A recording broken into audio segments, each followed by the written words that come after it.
जय Hind everyone, once again welcome to the ground zero defence academy. तो आप लोगों ने बेटा लास्ट सेशन देखा होगा, हमने एक सीरीज शुरू किया था पास्ट ईयर का, जिसमें हम 20 साल के पास्ट ईयर के क्वेश्चंस को सोल्व करेंगे। तो अगर आपने लास्ट सेशन नहीं देखा है बेटा, आई बटन पे आप क्लिक करके पहले लास्ट सेशन देखिए। अब आपको जिन लोगों ने देखा है उन लोगों को पता है कि हमने कॉन्सेप्चुअल अंडरस्टैंडिंग पे काम किया था, हमने बेटा मॉडर्न डे अप्रोच पे काम किया था। आप सभी को पता है कि लास्ट सेशन में मैंने आपको बताया था कि कॉन्सेप्ट जो अभी तक क्वेश्चन आए हुए हैं उन पे क्या क्या कॉन्सेप्ट हैं जो आपको याद रखने हैं। और आपको सभी को पता है कि बेटा मैंने क्वेश्चंस आपको मार्क कराए थे कि ये ऐसे क्वेश्चंस हैं जो रिपीट होते हैं एग्जाम में। ये उन कॉन्सेप्ट्स के ऊपर इन क्वेश्चंस को बनाया गया है जो बेटा आपको कॉन्सेप्ट रिपीट होते हुए दिखेंगे। मैंने आपको ये भी बताया था कि ऐसे कौन कौन से कॉन्सेप्ट है जो आगे फ्यूचर में बेटा क्वेश्चन आ सकते हैं।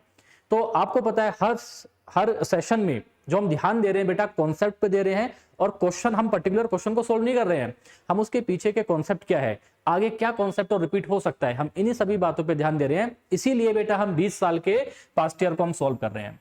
तो ये आपके लिए बहुत ज्यादा इंपॉर्टेंट है। सीडीएस के जो बेटा डे बाय डे या हर एग्जाम टू एग्जाम अगर आप एनालिसिस करोगे तो आपको पता लगेगा क्वेश्चन कैसे अपग्रेड हो रहे हैं, लेवल ऑफ डिफिकल्टी कैसे अपग्रेड हो रही है, तो उसको कैसे टैकल करना है, वो पीछे कॉन्सेप्ट की अंडरस्टैंडिंग कैसे होनी चाहिए, मॉडर्न डे अप्रोच क्या होनी चाहिए बेटा क्वेश्चन को सोल्व करने के लिए, सेकंड्स में हम क्वेश्चन को सोल्व कैसे करें, इन्हीं बातों का ध्यान रखते हुए हम इन सेशंस में हम हर क्वेश्चन को डिस्कस कर रहे हैं।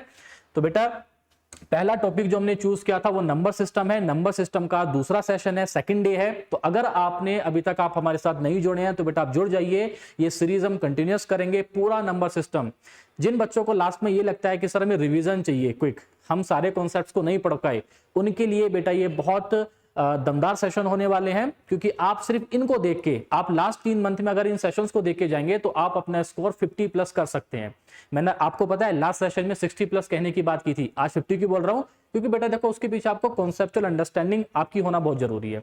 क्लियर है मेरी बात? तो ये टॉपिक्स है बेटा जो इसमें हम कवर करेंगे। तो विदाउट वेस्टिंग एनी टाइम हम आज का सेशन स्टार्ट करते हैं। जो पहला क्वेश्चन है बेटा वो ये है आपकी स्क्रीन पे। 35 क्वेश्चन हम लास्ट सेशन में कर चुके हैं, तो पहले आप उनको देखिए, वहां पे आप कॉन्सेप्ट को समझिए। आज का क्वेश्चन पहले बेटा आप खुद से ट्राई करो, वीडियो को पॉज करके आप क्वेश्चन को खुद से सोल्व करो, उसके बाद फिर मैं आपको बताऊंगा कि आपकी क्या अप्रोच होना चाहिए था, इसके पीछे कॉन्सेप्ट क्या है। क्लियर है बेटा? सोल्व करो खुद से इस क्वेश्चन को।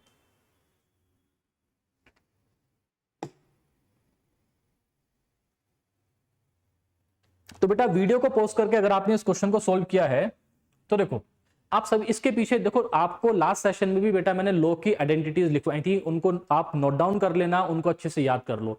लॉग के ऊपर बहुत आसान क्वेश्चन आएगा, बहुत ज्यादा वेरिएशन लॉग के ऊपर नहीं आता है। अब इस क्वेश्चन में क्या बोल रहा है कि बेस 10 पे log 1 plus log 2 plus log 3 is equal to log 1 plus log 2 plus log 3। अब आपको मैंने एक आइडेंटिटी बताई थी, ये कॉन्सेप्ट बताया था कल, आज फिर बेटा मैं आपका रिवीजन करा रहा हूं दोबारा से। ध्यान से देखो इस कॉन्सेप्ट को। क्या था कि अगर मेरे पास log ब्रैकेट के अंदर a इंटू बी है तो बेटा इसको मैं क्या लिख सकता हूं, मैं इसको लिख सकता हूं log, अगर बेस 10 है कोई फर्क नहीं पड़ेगा, इसको मैं लिख सकता हूं बेटा a plus log b and vice versa. Clear है? यानी कि अगर log a plus log b है तो मैं इसको लिख सकता हूं log a इंटू बी, अगर मेरे पास log a इंटू बी है तो मैं इसको लिख सकता हूं log a plus log b। अब यहां पे देखो, अगर मैं इस चीज को सोल्व करूं बेटा 3 to 5 प्लस 6 मतलब क्या बना, ये बना बेटा मेरे पास log 6।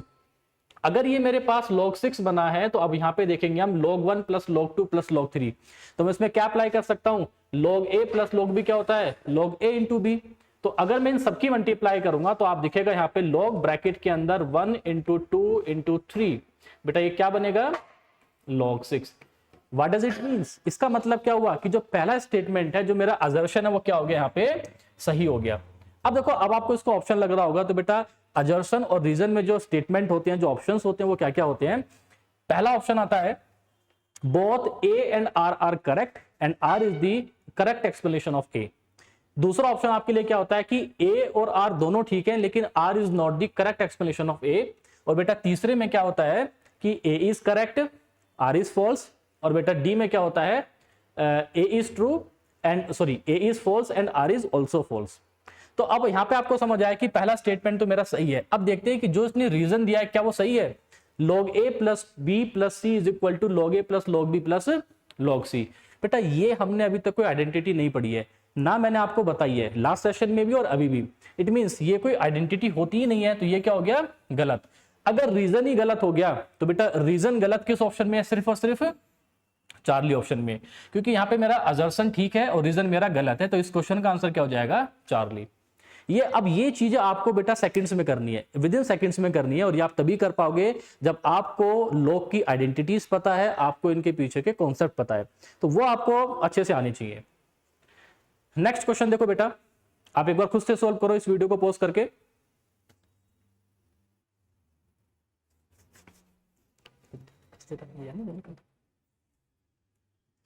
तो बेटा अगर आपने इस क्वेश्चन को अप्रोच किया होगा, अगर आपने इस क्वेश्चन को सोल्व किया होगा, तो आपको याद होगा लास्ट सेशन में भी मैंने आपको समझाया था। क्वेश्चन क्या बोल रहा है, a number when divided by, okay बेटा ये डिवाइडेड है, when divided by 765 leaves a remainder 42, what will be the remainder if the number is divided by 17।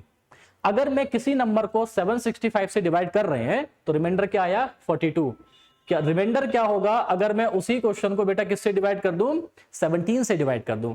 अब देखो बेटा मैं आपको इसमें दो अप्रोच समझा रहा हूं, मेथड नंबर 1 और एक दूसरा देखेंगे हम यहां पे मेथड नंबर 2। ये दोनों ही अप्रोच आपके लिए बहुत ज्यादा इंपॉर्टेंट है। पहले मैं आपको बेसिक से इस क्वेश्चन को सोल्व कराएंगे।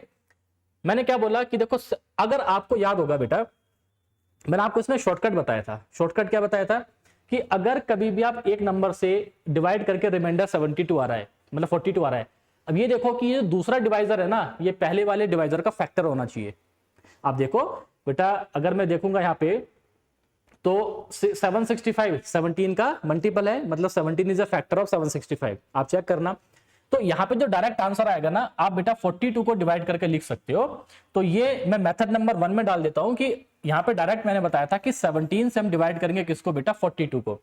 क्लियर है मेरी बात? तो 17 2 जा 34, रिमाइंडर कितना बचा, 8, आपका आंसर।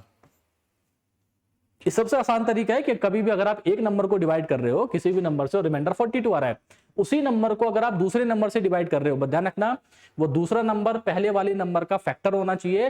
तो आप पहले वाले रिमाइंडर को डिवाइड करो, इससे वो आंसर आ जाएगा।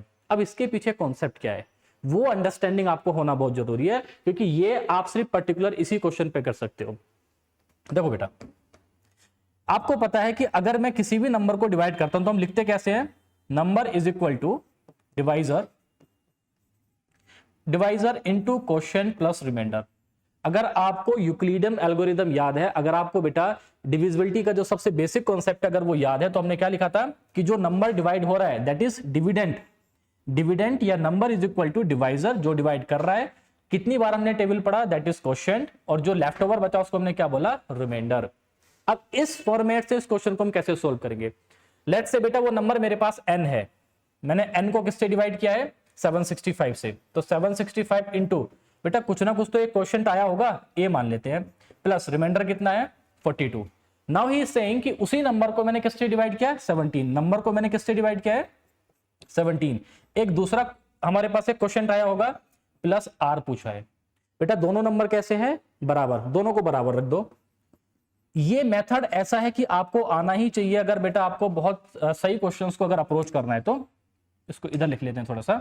तो बेटा जब हमने इसको बराबर करा, कितना आया मेरे पास, 765 into a plus 42 is equal to 17 into b plus r. अगर आपको याद होगा मैंने बोला था कि 17 इसका फैक्टर होना चाहिए, तभी आपके पास आंसर आएगा। देखो इसको हम लिखते हैं बेटा ऐसे, into a plus 42 minus r is equal to 17 into b. और बेटा बेसिकली इसी को हम बोलते हैं चाइनीज रिमाइंडर थ्योरम।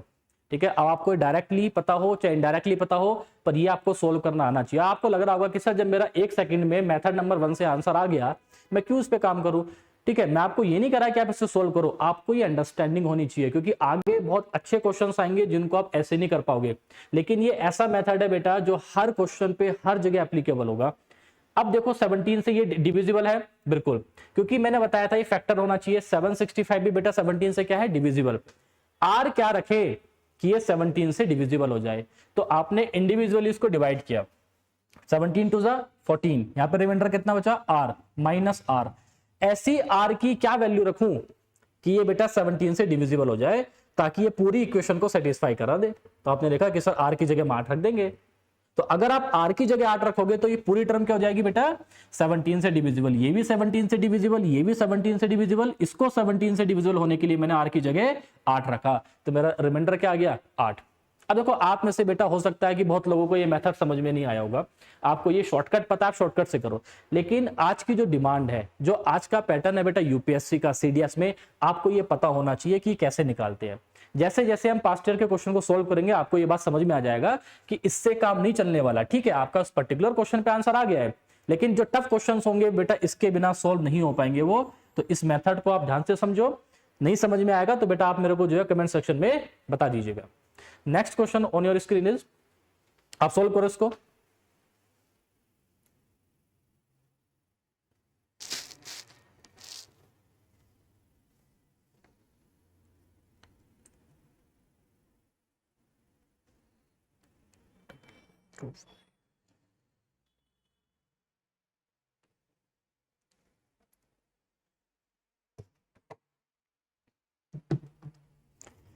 बेटा अगर आपने इस क्वेश्चन को सोल्व किया, देखो बहुत ही आसान क्वेश्चन है, डायरेक्ट बिल्कुल कॉन्सेप्ट्स के ऊपर इस क्वेश्चन को बेटा पूछा गया है। क्या बोल रहा है कि आपको लिस्ट 1 और लिस्ट 2 को मैच करना है।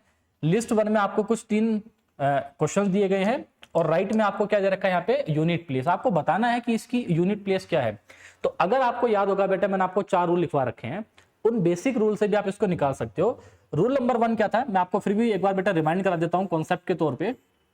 रूल नंबर 1 ये था कि अगर किसी भी नंबर के लास्ट में 0, 1 और 5 और 6 आता है तो हमें उसकी पावर से कोई मतलब नहीं होता, यूनिट डिजिट अपने आप को रिपीट करती है। अगर नंबर के लास्ट में 0 है, कुछ भी पावर हो, आखिरी डिजिट हमेशा 0 आएगी। अगर नंबर के लास्ट में 1 है तो बेटा उसकी आखिरी डिजिट भी 1 आएगी, और अगर नंबर के लास्ट में 5 है तो 5 आएगा, 6 है तो 6 आएगा। ये था हमारा बेटा रूल नंबर 1। रूल नंबर 2 क्या कहता है हमारा, अब देखो ये रूल आपको बिल्कुल बेटा फिंगर टिप्स पे होनी चाहिए, ये आपको याद होनी चाहिए। रूल नंबर 2 क्या बोल रहा है कि अगर किसी भी नंबर के लास्ट में या तो 4 आ जाए या फिर 9 आ जाए, तो इसके केस में हम क्या देखते थे, उसकी पावर देखते हैं। अगर बेटा 4 है, आखिरी डिजिट कैसी है 4, और अगर उसकी पावर ओड है तो आखिरी डिजिट हमेशा आएगी बेटा 4। अगर यहाँ पे आखिरी डिजिट 4 है लेकिन उसकी पावर इवन है तो बेटा आखिरी डिजिट आएगी 6। याद करने का तरीका 4 की पावर 1, 4 की पावर 2, क्योंकि 1 एक ऑड नंबर है, 2 एक इवन नंबर है, आप इस तरीके से भी याद कर सकते हो। अब देखो 9 के केस में बताओ, पावर ओड रखेंगे, ओड मतलब 1 रखी, 9 की पावर 1, आखिरी डिजिट 9 आई। बेटा यहाँ पे 9 की पावर हम रखेंगे इवन, मतलब 2 रखो, 9 9 जा 81, लास्ट में क्या आएगा 8। आप इस तरीके से भी इसको याद कर सकते हो। रूल नंबर 3 जो बेटा हमने देखा था यहाँ पे, तो रूल नंबर 3 क्या था हमारा कि अगर कभी भी किसी भी नंबर के लास्ट में क्या आ जाए, यहाँ पे 2 आ जाए, 3 आ जाए, 7 आ जाए या फिर 8 आ जाए, तो हम क्या करते थे, पावर को 4 से डिवाइड करते थे, जो रिमाइंडर आएगा उसको हम आखिरी डिजिट की पावर रेस कर देंगे। तो बेटा ये 3 रूल हैं जो आपको बिल्कुल बेसिक से आने चाहिए और इसके बेसिस पे आप सारे क्वेश्चन कर लोगे। अब हम आते हैं अपने इस क्वेश्चन पे। यहां पे देखो बेटा लास्ट में क्या है 7, अप्रोच कैसे करना है, नंबर के लास्ट में देखो क्या है, नंबर के लास्ट में क्या है 7, 7 मतलब रूल नंबर 3, 2 3 7 8, पावर को हम 4 से डिवाइड करेंगे, और पावर को 4 से डिवाइड किया तो बेटा कितना है, पावर 16, मतलब कंप्लीटली डिविजिबल। आपको याद होगा रूल नंबर 3 में मैंने आपको बताया था कि अगर पावर कंप्लीटली डिविजिबल हो जाए ना बेटा यहाँ पे, तो याद रखना 2 और 8 के केस में आखिरी डिजिट 6 होती है, 3 और 7 के केस में आखिरी डिजिट 1 होती है। ये कब होता है, जब पावर कंप्लीटली डिविजिबल हो जाए 4 से। अगर डिविजिबल नहीं है तो जो रिमाइंडर आएगा उसको हम आखिरी डिजिट की पावर रेस कर देंगे।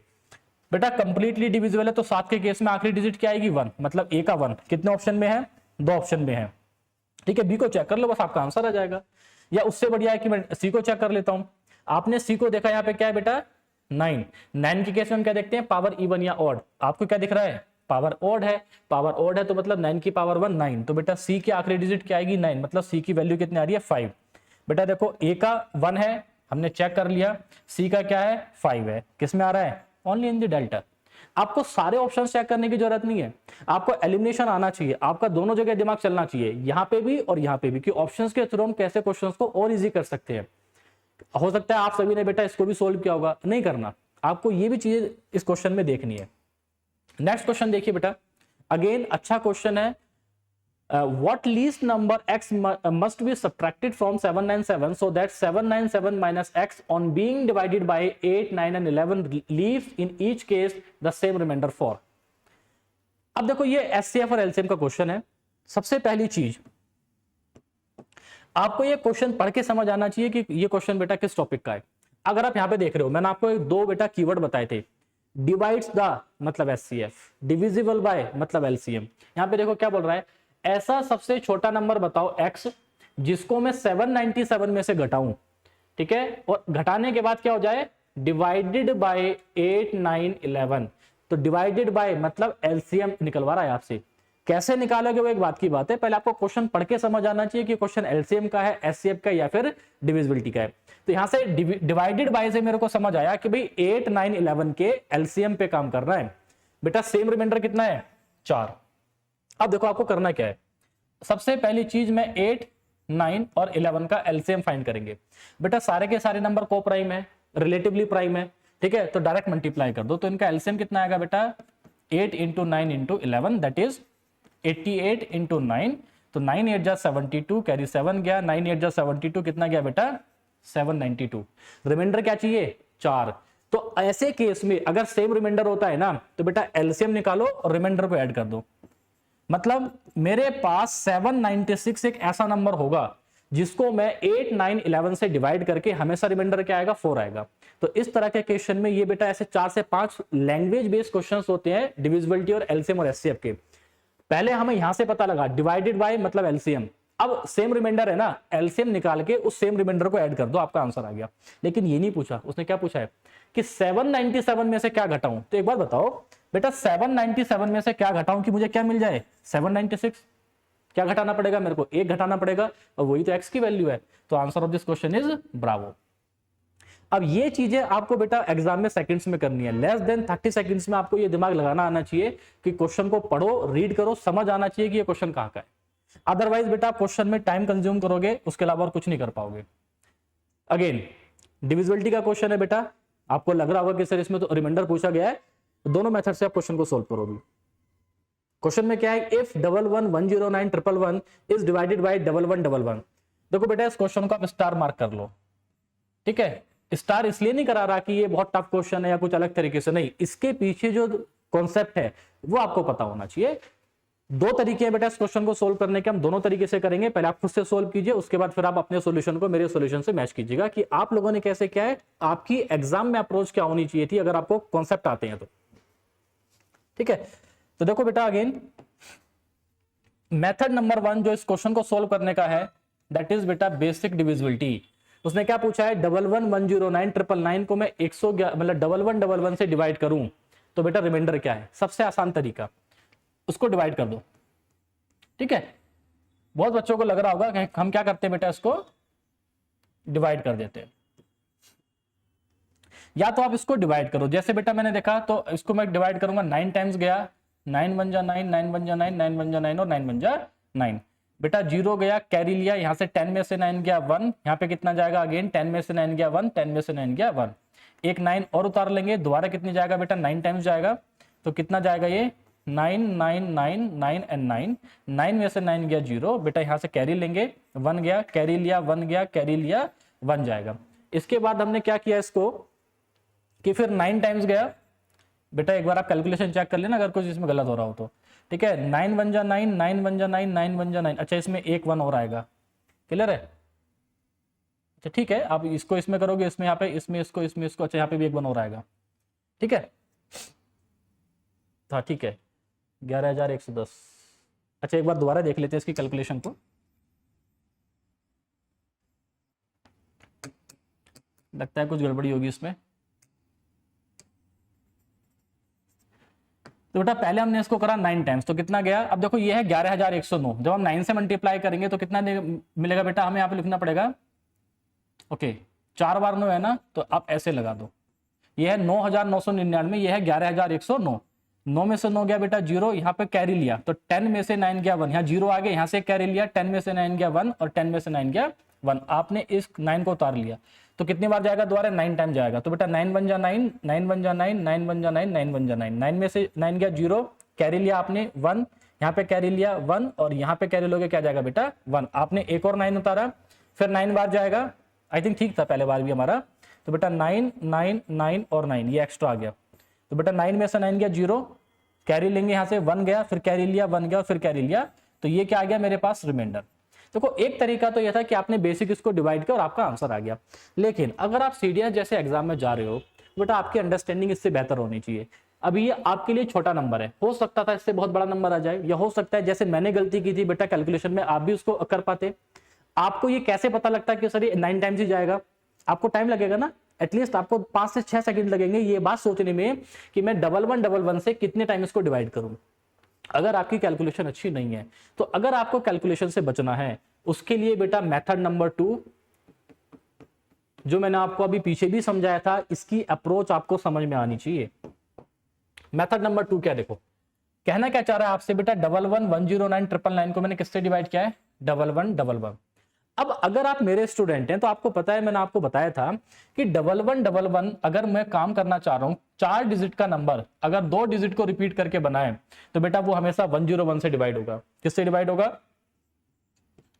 तो जब मैंने इसको 101 से डिवाइड किया, तो बेटा 1111 के फैक्टर क्या है, 101 इंटू 11। आपको यहां पे चाइनीज रिमाइंडर थ्योरम अप्लाई करना है, जो मैंने अभी लास्ट क्वेश्चन पे कराया था। अगर आपको याद होगा, याद था ना इस तरीके से, इसकी अंडरस्टैंडिंग आपकी अच्छी होनी चाहिए, आप तभी बेटा क्वेश्चंस पे अप्रोच कर पाओगे। अब देखो यहां पे कैसे अप्लाई करना है इसको, मेथड नंबर 2 में, यानी कि आपने 101 से इसको इंडिविजुअली डिवाइड करो। आपके पास रूल क्या है, लेट्स से एक नंबर है मेरे पास a, मैंने इसको b से डिवाइड किया, और b एक कंपोजिट नंबर है।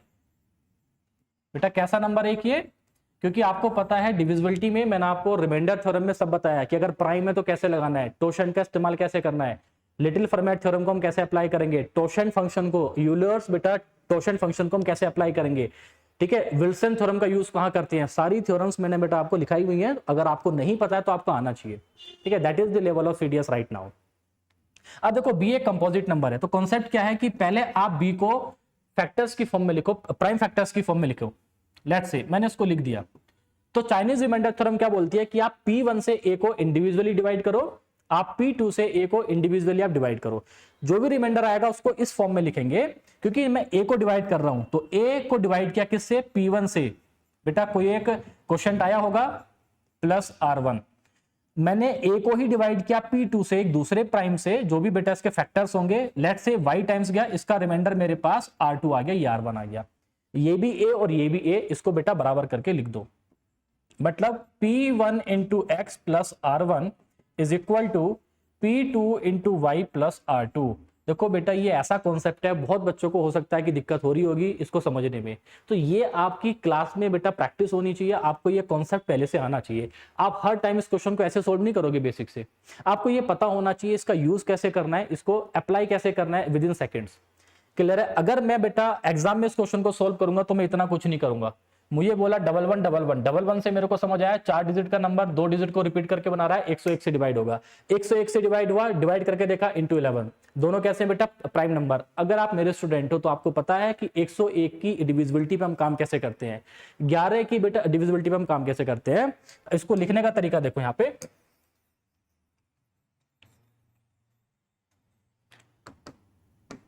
इसको कैसे लिखेंगे बेटा हम, मुझे क्या चाहिए 101 से रिमाइंडर, तो 101 इंटू कुछ x टाइम गया होगा प्लस कुछ रिमाइंडर लिखेंगे, डायरेक्ट आपको ये लिखना आना चाहिए इंटू वाई प्लस 11 का रिमाइंडर लिखेंगे। तो अगर आपने देखा था, मैंने आपको रूल क्या बनाया था 101 का, कि बेटा राइट साइड से दो दो के पेयर बनाओ, ऑल्टरनेट पेयर को ऐड करो। बेटा 99 में 10 ऐड किया तो मेरे पास कितना गया 109, 99 में 11 ऐड किया कितना गया 110, इनका डिफरेंस कितना आया -1, क्योंकि राइट वाले में से लेफ्ट वाले को माइनस करेंगे।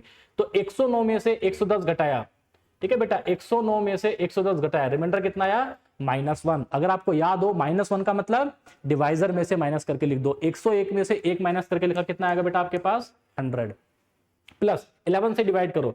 11 से डिवाइड करने का तरीका दो दो के पेयर बनाओ और राइट वाली में से लेफ्ट वाली डिजिट को माइनस करो, 9 में से 9 गया 0, बेटा यहां 9 में से 9 गया 0, 0 में से बन गया -1, 1 में से बन गया 0, मतलब इसका भी रिमाइंडर कितना आया -1, और -1 का मतलब क्या होगा 11 में से 1 माइनस करके लिख दो 10। अब देखो ये सिंगल लाइन में आपको ये आना चाहिए था, आपको ये तो मैंने आपको समझाने के लिए बताया, आपकी अंडरस्टैंडिंग इतनी अच्छी होनी चाहिए इन कॉन्सेप्ट्स की कि आप क्वेश्चन को देख के डायरेक्ट इस लाइन पे आ जाओ। बेटा देखो अगर मैं इसको लिख सकता हूं 11 इंटू एक्स, इसको 10 को इधर लेके आए, माइनस का हो गया 90 is equal to 11 into y. आपको कुछ नहीं करना, जो भी आपको नंबर दिख रहा है ना, इसको 11 पे काम करो। बेटा ये नंबर 11 से डिविजिबल है, आप इसको डिवाइड करो। 11 9 जा 99, मतलब रिमाइंडर कितना बचा यहाँ पे 2 बचा, इंटू एक्स प्लस इसको हम डिवाइड करेंगे 11 8 जा 88, रिमाइंडर कितना गया यहाँ पे 2 गया। अब x की ऐसी वैल्यू क्या रखें कि ये नंबर 11 से डिविजिबल हो जाए। x की ऐसी क्या वैल्यू रखें तो आपके दिमाग में आना चाहिए। सबसे पहले लेट्स से 1 रखा, 2 और 2 4 नहीं सेटिस्फाई कर रहा, 2 रखा, 2 दूनी 4 और 2 6 नहीं सेटिस्फाई कर रहा। आपने बेटा इसमें 3 रखा, 3 दूनी 6 2 8, 4 दूनी 8 2 10, ऐसे आपको चेक करना है। 5 दूनी 10 2 12 नहीं कर रहा सेटिस्फाई, 7 दूनी 14 और 2 16 नहीं कर रहा, 8 दूनी 16 और 2 18 नहीं कर रहा, 9 दूनी 18 और 2 20 नहीं कर रहा, 10 दूनी 20 और 2 22। यानी कि x की वैल्यू क्या मिली मुझे, वो 10 मिली, जहां पे ये 11 से डिविजिबल आएगा। बेटा कुछ नहीं करना, x की वैल्यू 10 यहां पुट कर दो। अगर मैं x की वैल्यू 10 यहां पुट करूंगा, उसमें 100 ऐड कर दो, दैट इज योर आंसर। ठीक है, so the answer of this question is delta. अब कुछ बच्चों को हो सकता है कि इसको लग रहा होगा कि सर ये लॉन्ग मेथड है, नहीं है बेटा, ये बिल्कुल अगर आपको समझ आ गया, ये सबसे आसान तरीका होता है इन क्वेश्चंस पे अप्रोच करने का। डिविजिबिलिटी और रिमाइंडर दोनों बेटा इंटरलिंक्ड है, आपको ये अंडरस्टैंडिंग आज के एग्जाम के लेवल के हिसाब से आपको होनी चाहिए। आप बेसिक से करना चाहते हैं बेसिक से कर लीजिए, बट बेटा आपको ये मेथड पता होना चाहिए कि कैसे इसको अप्लाई करना। आप देखोगे तो सिर्फ 2 लाइन में आंसर आ जाएगा, बस ये आपकी प्रैक्टिस अच्छी होनी चाहिए। बेटा नेक्स्ट क्वेश्चन देखो,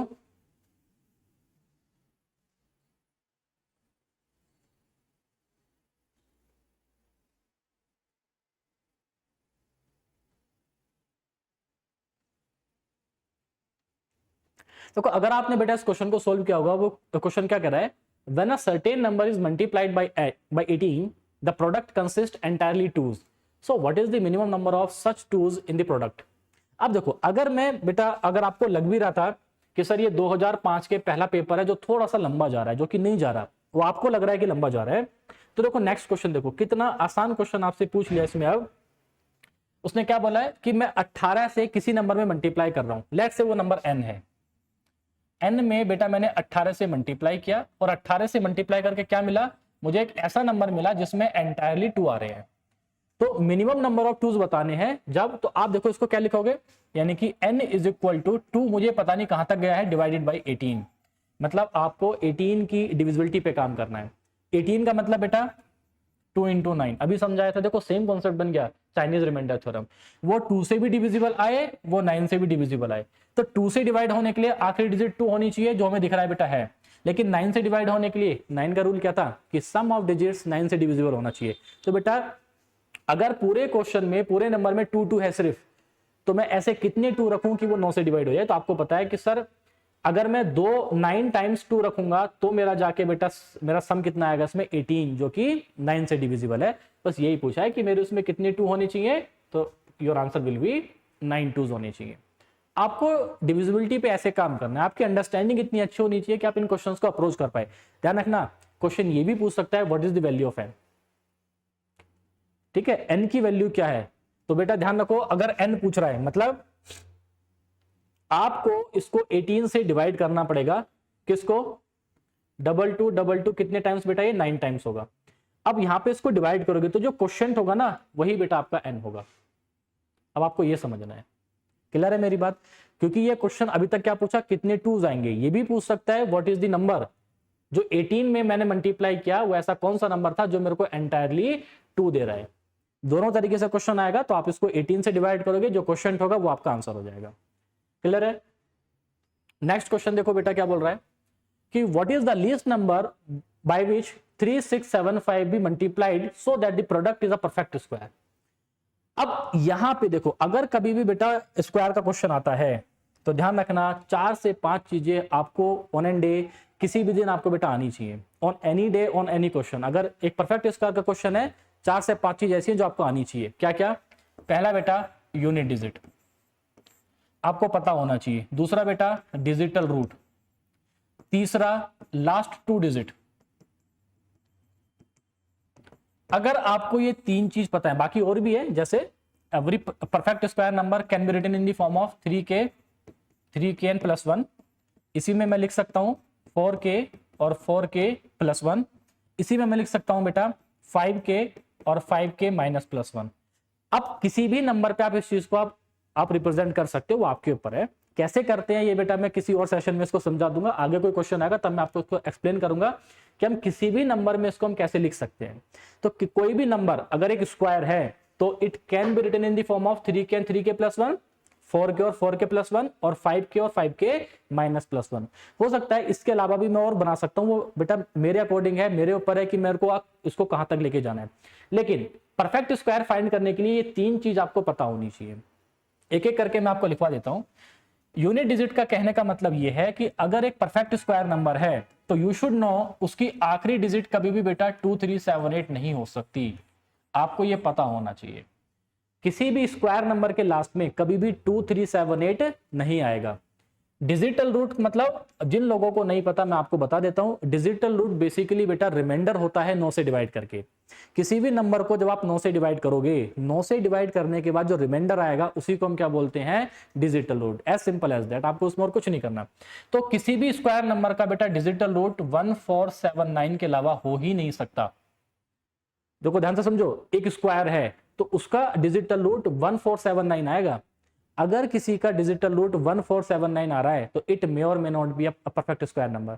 लेकिन अगर इसके अलावा बेटा कुछ और आया तो definitely it is not a perfect square number. आपको कन्वर्स पे काम करना है, आपको उल्टे पे काम करना है, ठीक है। बाकी बेटा आखिरी डिजिट पे भी बहुत सारे कॉन्सेप्ट है। जैसे अगर कभी भी आखिरी डिजिट 5 है और वो नंबर स्क्वायर है तो ध्यान रखना उसकी टेंस प्लेस हमेशा 2 होगी।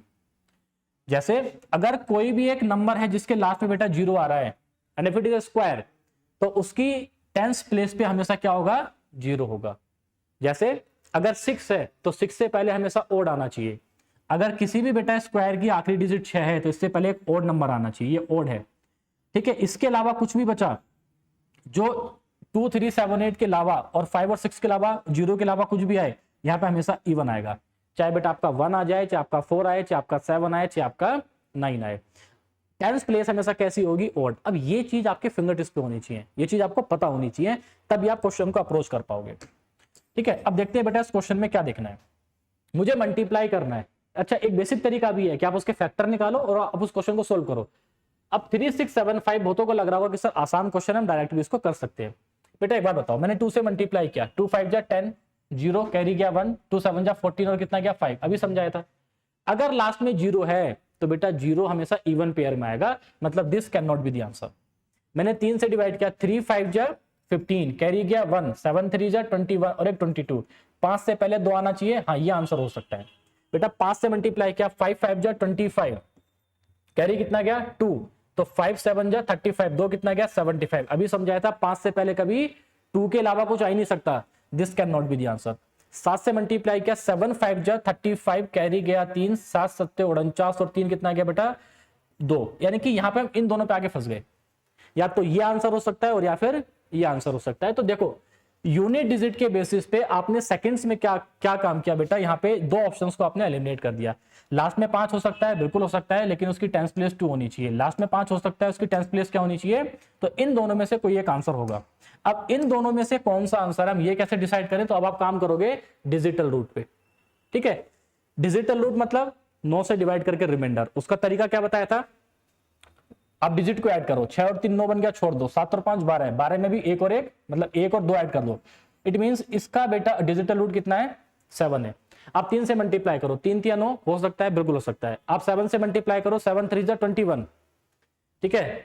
7 और 5 12 है, 1 और 2 3, ठीक ही तो है, ठीक है बेटा। कितना आएगा इसमें 3 आएगा।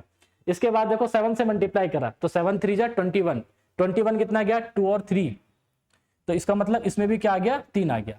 अब यूपीएससी में ऐसा बहुत करता है कि आपको यूनिट डिजिट पे आप सिर्फ 2 ऑप्शन को एलिमिनेट कर पाए, डिजिटल रूट में आप सिर्फ और सिर्फ बेटा, अच्छा हमारा कितना है इसमें 3 आया, तो 3 तो हो ही नहीं सकता।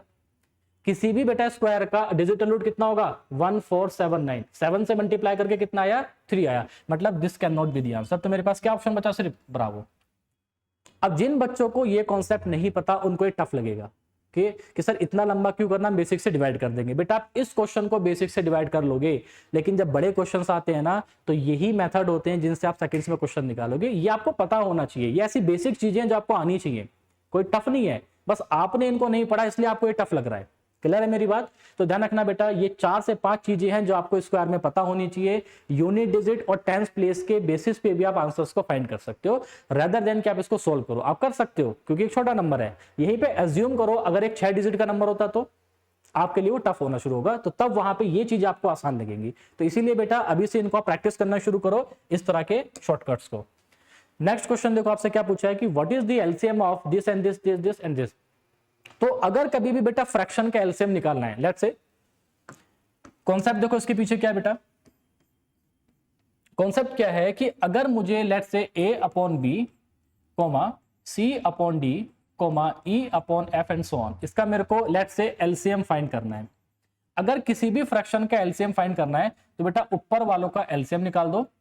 इट मींस आंसर क्या होगा, LCM of a comma c comma e upon HCF of, ठीक है, b comma d comma f। अगर मुझसे पूछा होता कि इसका एचसीएफ फाइंड करो तो बेटा न्यूमरेटर्स का मैं एचसीएफ फाइंड करूंगा, तो आंसर क्या होगा आपका, HCF of a comma c comma e upon LCM of, ठीक है, b comma d comma f। That is your answer.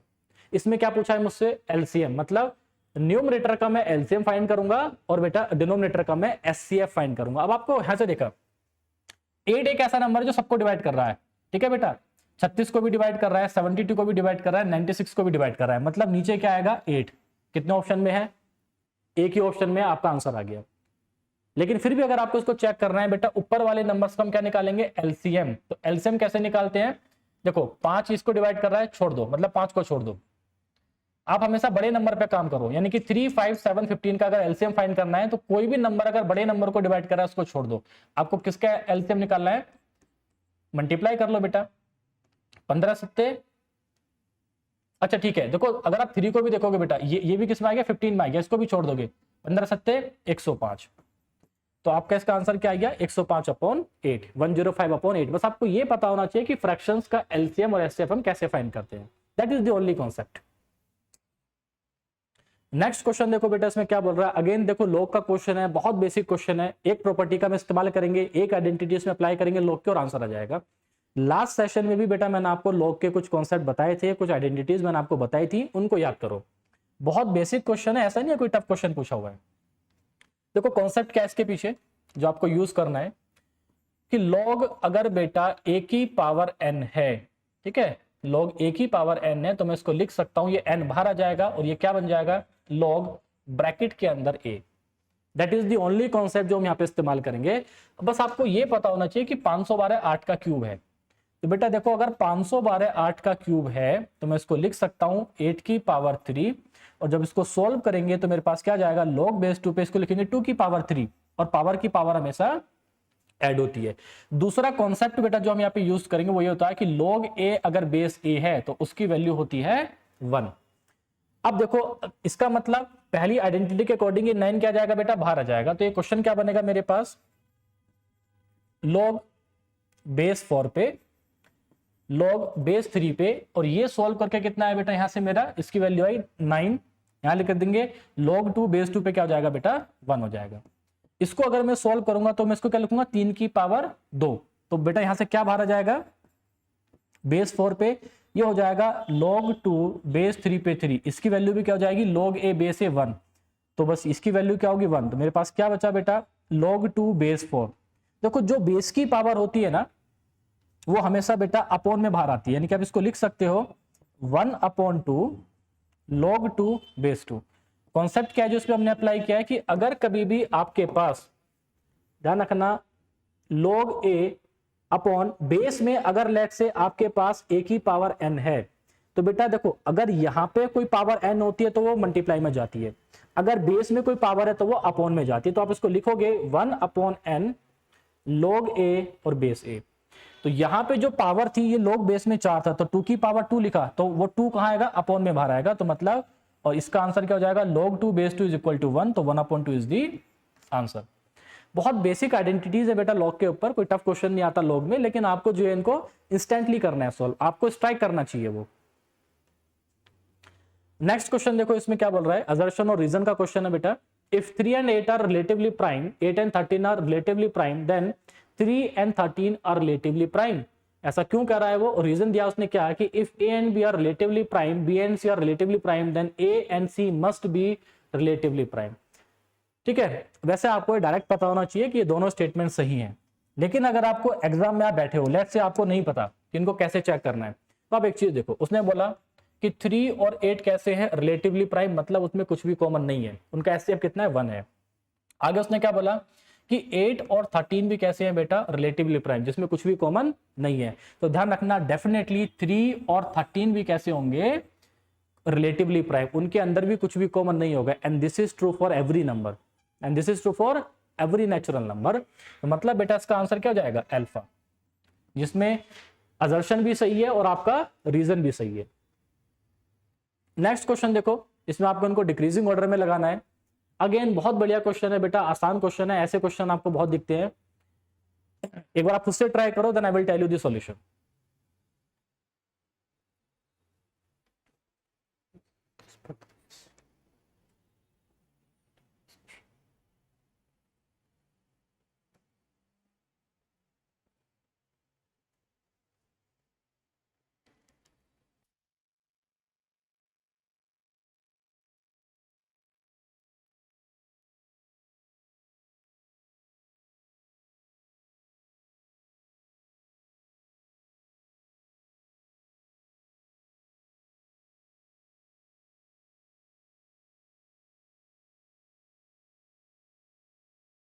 सकता है कि आप में से कुछ लोगों को इस क्वेश्चन को सोल्व करने में टाइम लगा होगा। आपको ऐसे क्वेश्चंस में क्या करना होता है कि जो पावर होती है ना, उसमें न्यूमरेटर और डिनोमिनेटर को आप सेम कर दो। लाइक हम इसको लिख सकते हैं, देखो सब में सेम है, √2, ठीक है, 3/3, 6√6। आपको करना क्या, उसको ऐसे लिख लो, 2 की पावर रूट का मतलब क्या होता है बेटा 1/2, 3 को मैं क्या लिखूंगा 3 की पावर 1/3, और 6√6 को मैं क्या लिखूंगा इसमें 6 की पावर 1/6। तो 1/2, 1/3, 1/6। आप इसमें क्या करो, डिनोमिनेटर को सेम कर लो। सेम कैसे करेंगे, उनका एलसीएम लेके, 2, 3 और 6। तो बेटा 2, 3 और 6 का एलसीएम कितना आया, आपको एलसीएम जो भी बेटा डिनोमिनेटर में आपके पास नंबर है उसका एलसीएम लो, तो उसका एलसीएम कितना आया 6। अगर आपका एलसीएम 6 आया, मतलब मुझे हर जगह 6 बनाना है, तो बेटा 6 बनाने के लिए मैं यहाँ पे किससे मल्टीप्लाई करूंगा, 3 से मल्टीप्लाई करूंगा। यहाँ पे 6 बनाने के लिए बेटा मैं 2 से ऊपर नीचे मल्टीप्लाई करूंगा, और यहाँ पे 6 बनाने के लिए मुझे मल्टीप्लाई करने की जरूरत नहीं है। तो ये क्वेश्चन क्या बना, 2 की पावर 3/6, ठीक है, 3 की पावर 2/6, और बेटा 6 की पावर 1/6। अगर आपका डिनोमिनेटर सेम है, आपको कुछ नहीं करना, पावर सोल्व कर दो। 2 की पावर 3 कितना आएगा 8, 3 की पावर 2 कितना आएगा 9, 6 की पावर 1 कितना आएगा 6। जिस ऑर्डर में आपको इनको लगाओगे उसी ऑर्डर में बेटा ये लगेंगे। उसने क्या पूछा है, डिक्रीजिंग, मतलब आपको सबसे बड़ा लगाना है। सबसे बड़ा कौन है इसमें, तो बेटा 3 वाला सबसे बड़ा है। अच्छा, डिक्रीजिंग आपको इसमें बेटा इंक्रीजिंग ऑर्डर में इनको लगाना है।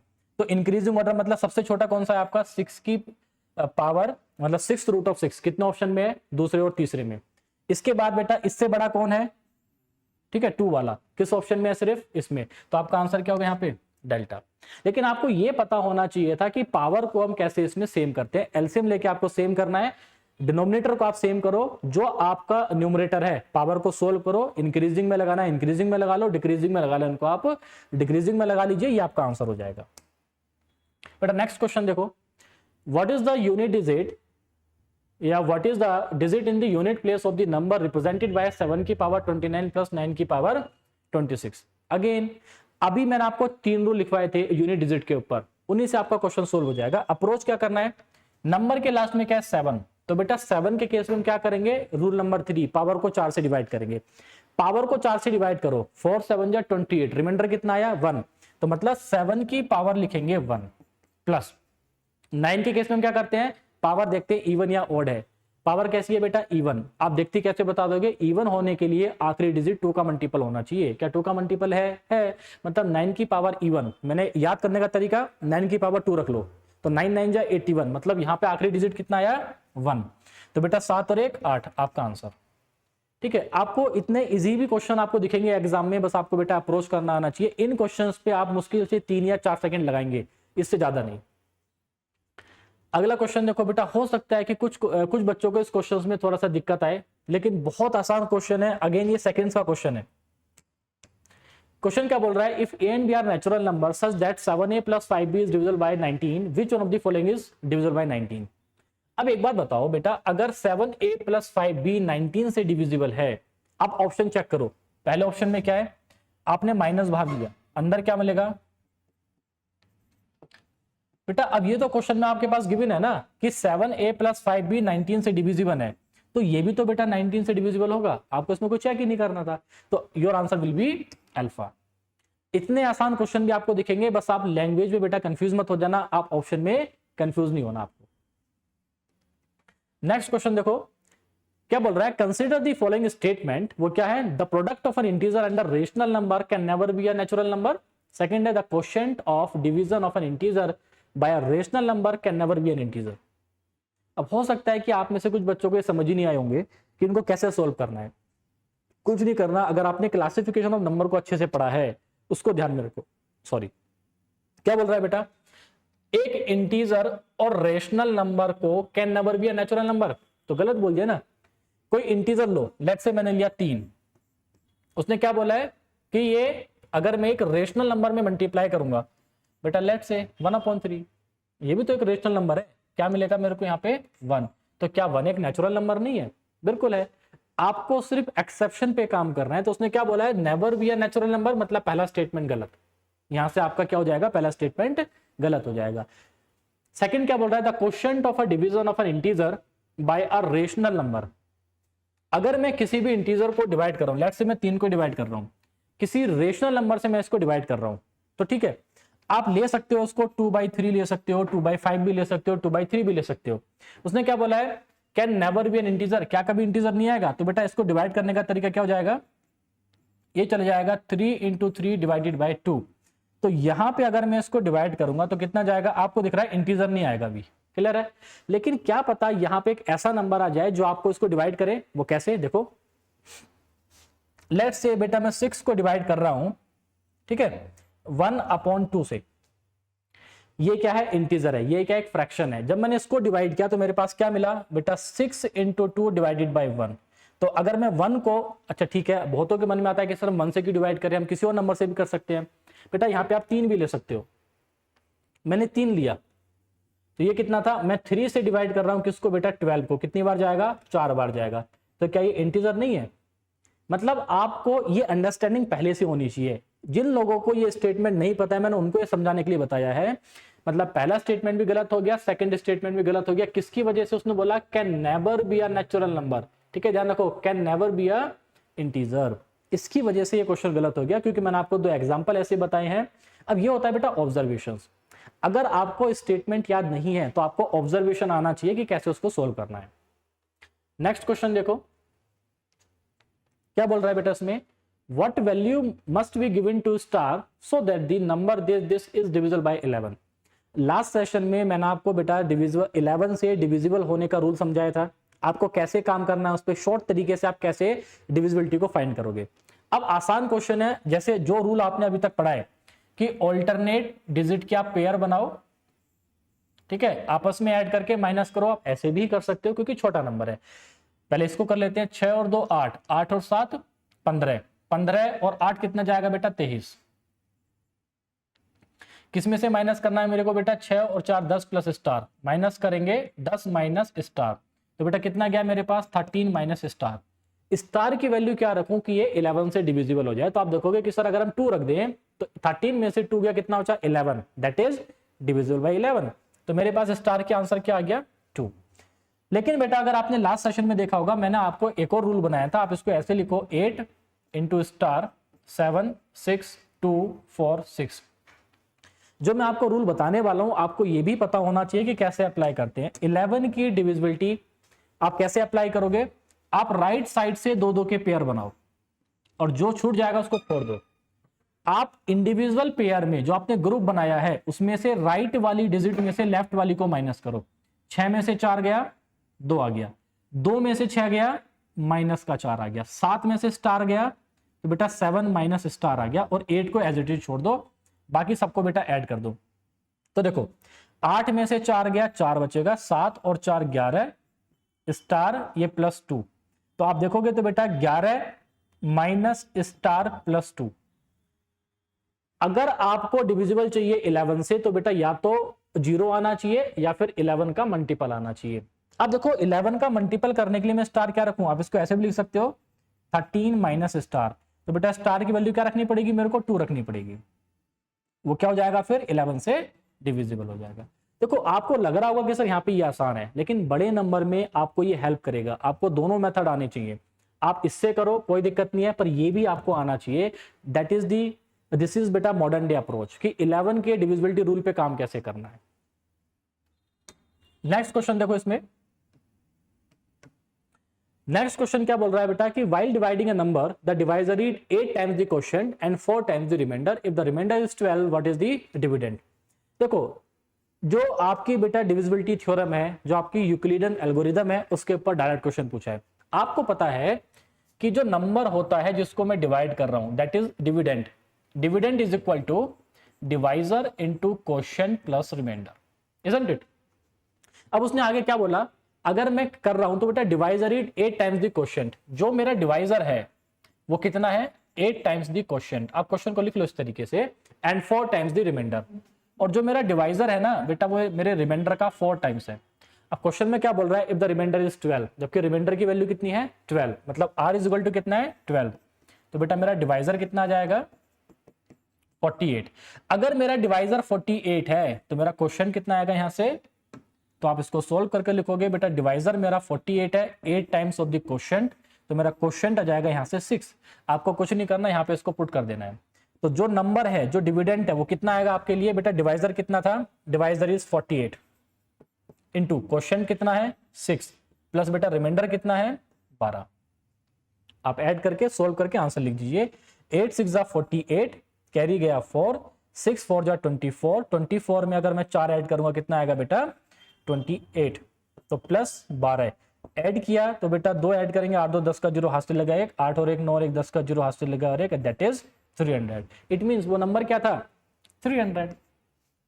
ठीक है, बहुत बेसिक क्वेश्चन था बेटा ये।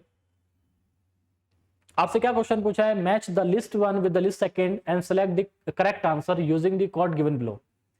आपको क्या बोल रहा है, ये लिस्ट 1 से आपको मैच करना है बेटा लिस्ट 2 से।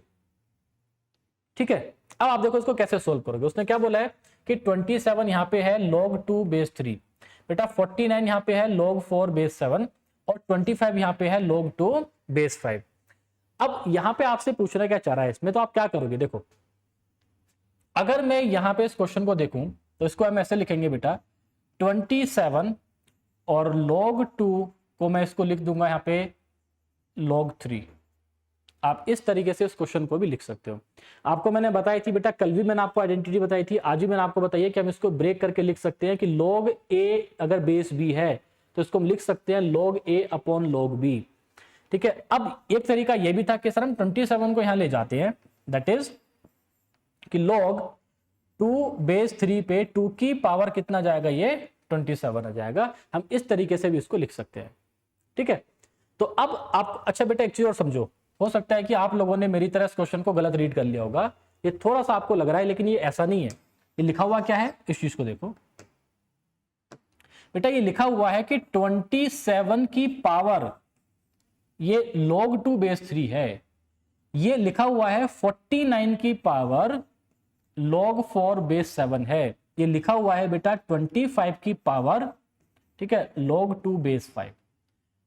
इस चीज को ध्यान रखो। तो इसमें आपको क्या रूल अप्लाई करना है, क्या रूल आपको पता होना चाहिए। जो कॉन्सेप्ट है वो क्या है बेटा इसके में, कि अगर आपके पास a की पावर, ठीक है, log x बेस a है, अगर आपकी a की पावर और बेस सेम है ना, तो बेटा इसका आंसर होता है x।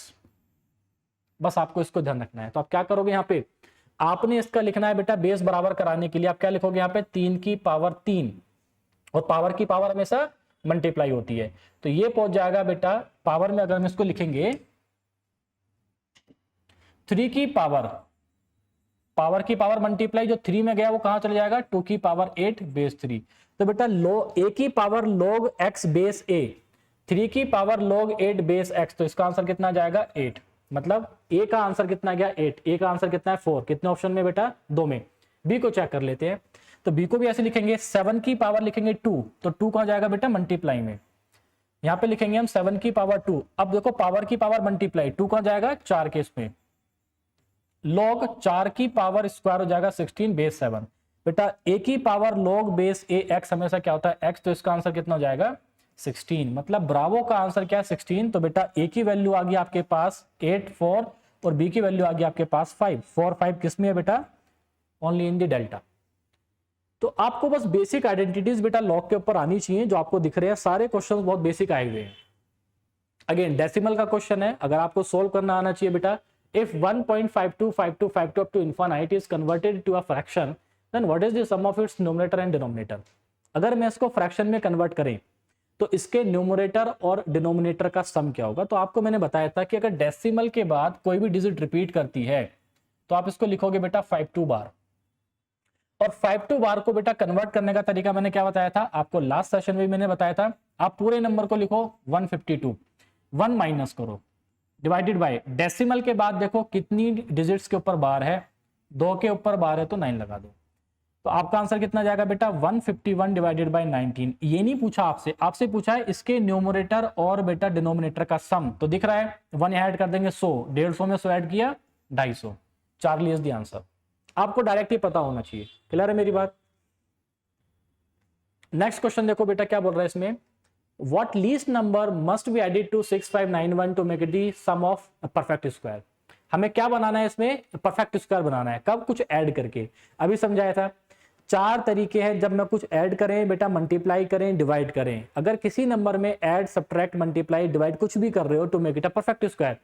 एक तरीका है कि मैं इसके बेटा फैक्टर कर लेता हूं, लेकिन इतना आसान नहीं होता क्या फैक्टर कर लो। अगर फैक्टर नहीं कर पा रहे हो तो आखिरी डिजिट पे काम करो। पहले बेटा ऐड करना है ना, 33 को ऐड करो। तो आखिरी डिजिट क्या है बेटा, 91 में 33 को ऐड किया तो कितना आया 4 और 9 और 3 12 का 2, यानी कि आखिरी डिजिट 24 है। तो 4 तो हो सकता है। रूल क्या पड़ा था, आखिरी डिजिट या last digit of any number which is a square can never B 2 3 7 8। यहां पे देखो बेटा 8 और 1 9, तो अगर मैं यहाँ पे 91 में क्या ऐड कर रहा हूं बेटा 78, तो मेरे पास कितना बना 9 और कितना बना बेटा 69। आंसर हो सकता है। आपने देखा 133, तो बेटा 3 और 1 4 हो सकता है, 6 और 1 7 ये नहीं हो सकता। मतलब delta can not be the answer. Delta कभी मेरा आंसर नहीं होगा क्योंकि आखिरी डिजिट क्या ही है 6 और 1 7, और 2 3 7 8 मैंने आपको भी बताया किसी भी स्क्वायर के लास्ट में कभी नहीं आएगा। अब बेटा अगर मैं 133 को ऐड कर रहा हूं 91 में, अगर हमने 133 को ऐड किया और 91 से पहले क्या 5, दोनों को ऐड कर लेते हैं। तो बेटा 3 और 1 4, 9 और 3 12 का 2 हासिल लगा 1, तो 5 6 और 1 7, यानी कि आखिरी डिजिट क्या है। देखो आखिरी डिजिट आपको यहाँ पे भी क्या मिली 24, आखिरी डिजिट आपको बेटा यहाँ पे भी क्या मिली 24, इसमें क्या मिला 69। अब ये कॉन्सेप्ट है कि आप लास्ट डिजिट का आपको कॉन्सेप्ट यहाँ पे आना चाहिए था। वो क्या होता है कि 1 से लेके 24 तक अगर हम सारे नंबर का स्क्वायर करेंगे तो जो आखिर की 2 डिजिट होती है वो किसी भी नंबर की सेम होती है। अब इसका मतलब क्या हुआ, आपको बेटा 24 दिखा, आप सबसे छोटा ऐसा नंबर देखो जिसके आखिर में, जिसके स्क्वायर करने पे 24 आता हो। तो सबसे छोटा नंबर कौन सा है 18 का स्क्वायर, याद रखो। ठीक है, 18 का स्क्वायर क्या होता है बेटा 324। बस आपको इतनी अंडरस्टैंडिंग होनी चाहिए। ऐसा सबसे छोटा नंबर देखो जिसके आखिर के 2 डिजिट स्क्वायर करने पे 69 आती है, दैट इज 13 का स्क्वायर। तो अगर मैं 13 का स्क्वायर करूंगा तो बेटा आंसर मेरा कितना जाएगा 169।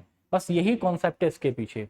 अब रूल क्या है, कॉन्सेप्ट क्या है कि x मेरे पास एक नंबर है, तो x के स्क्वायर की जो आखिर की 2 डिजिट है और 50 माइनस प्लस x के स्क्वायर की जो आखिर की 2 डिजिट होंगी, कुछ भी ले लो, 100 माइनस प्लस x के जो आखिर की 2 डिजिट होंगी एंड सो ऑन, वो हमेशा सेम होंगी। आपको 50 के मल्टीपल पे काम करना है सिर्फ। मतलब ऐसे मेरे पास सिर्फ 4 ही नंबर होंगे जिसके आखिर में क्या आएगा 24 आएगा। आप उसको चेक कर लो। और आपको यह भी पता होना चाहिए 32 से लेके 99 तक ही ऐसे नंबर होते हैं जिनका स्क्वायर हमेशा 4 डिजिट का आता है। कैसे है बेटा ये 4 डिजिट का। मतलब आपको 4 से 5 चीजें पता होनी चाहिए, तभी आप क्वेश्चंस पे अप्रोच कर पाओगे इजीली। अगर आप बेसिक मेथड से जाओगे बेटा आपको ज्यादा टाइम लगेगा, लेकिन अगर ये सब कुछ पता है आप इसको सेकंड्स में सोल्व कर लोगे। लेस देन 30 सेकंड्स में आप इस क्वेश्चन को सोल्व करोगे। अब आपको अगर ये समझ आता है, बेटा नहीं आता तो आपको समझना पड़ेगा अगर आपको इजीली क्वेश्चंस को अप्रोच करना है तो। अब मैंने देखा आखिर 18 है, तो 50 में से 18 माइनस गए, तो बेटा 50 में से 10 गया 40, 8 गया 32। अब आपको पता होना चाहिए 32 का स्क्वायर कितना होता है 1024। ये तो हमारे पास ऑप्शन में नहीं आ रहा, इजंट इट। मतलब ये 1024, मतलब ये वाला हमारा आंसर 33 कौन सा वाला था बेटा, ये अच्छा ठीक है, मतलब 50 में से हमने 18 माइनस किया 32, ये आंसर नहीं हो सकता। 24 वाले पे ये आंसर नहीं आएगा। अब देखो 50 में 18 ऐड किया तो कितना गया बेटा 68। 100 में से 18 माइनस किया तो 100 में से 10 माइनस किया, 90 में से 8 गया बेटा कितना आएगा मेरा 82। ठीक है, तो 82 को, यानी कि अगर लास्ट में 24 आ रहा है ना तो इन्हीं में से कोई एक ऑप्शन रहा होगा जिसमें पहला ऑप्शन तो हमने एलिमिनेट कर दिया। 82 को चेक कर लेते हैं। अगर मैं 82 का स्क्वायर देखूं, अब देखो अब आपको स्क्वायर निकालना आना चाहिए आसानी से। उसके बेटा बहुत सारे रूल है कि स्क्वायर आसानी से कैसे निकालेंगे, आखिर की 2 डिजिट देख के। ठीक है, try to understand the concept. आप ये देखो जिस नंबर का स्क्वायर निकालना है ना 100 से कितना कम है, तो आपने देखा कि सर 100 से 18 कम है, तो 18 का स्क्वायर करो 324, तो 24 लास्ट में छोड़ दो, 3 कैरी छोड़ दो, कितना कम था 18, दुगना करो 36, 100 में से 36 माइनस कर दो। ठीक है बेटा, तो अगर मैं 100 में से 36 माइनस करूंगा तो कितना जाएगा मेरे पास 66, और 3 ऐड कर दो, कितना गया बेटा, ठीक है मेरे पास कितना जाएगा 64, 64 में 3 ऐड करूंगा कितना आएगा बेटा 67।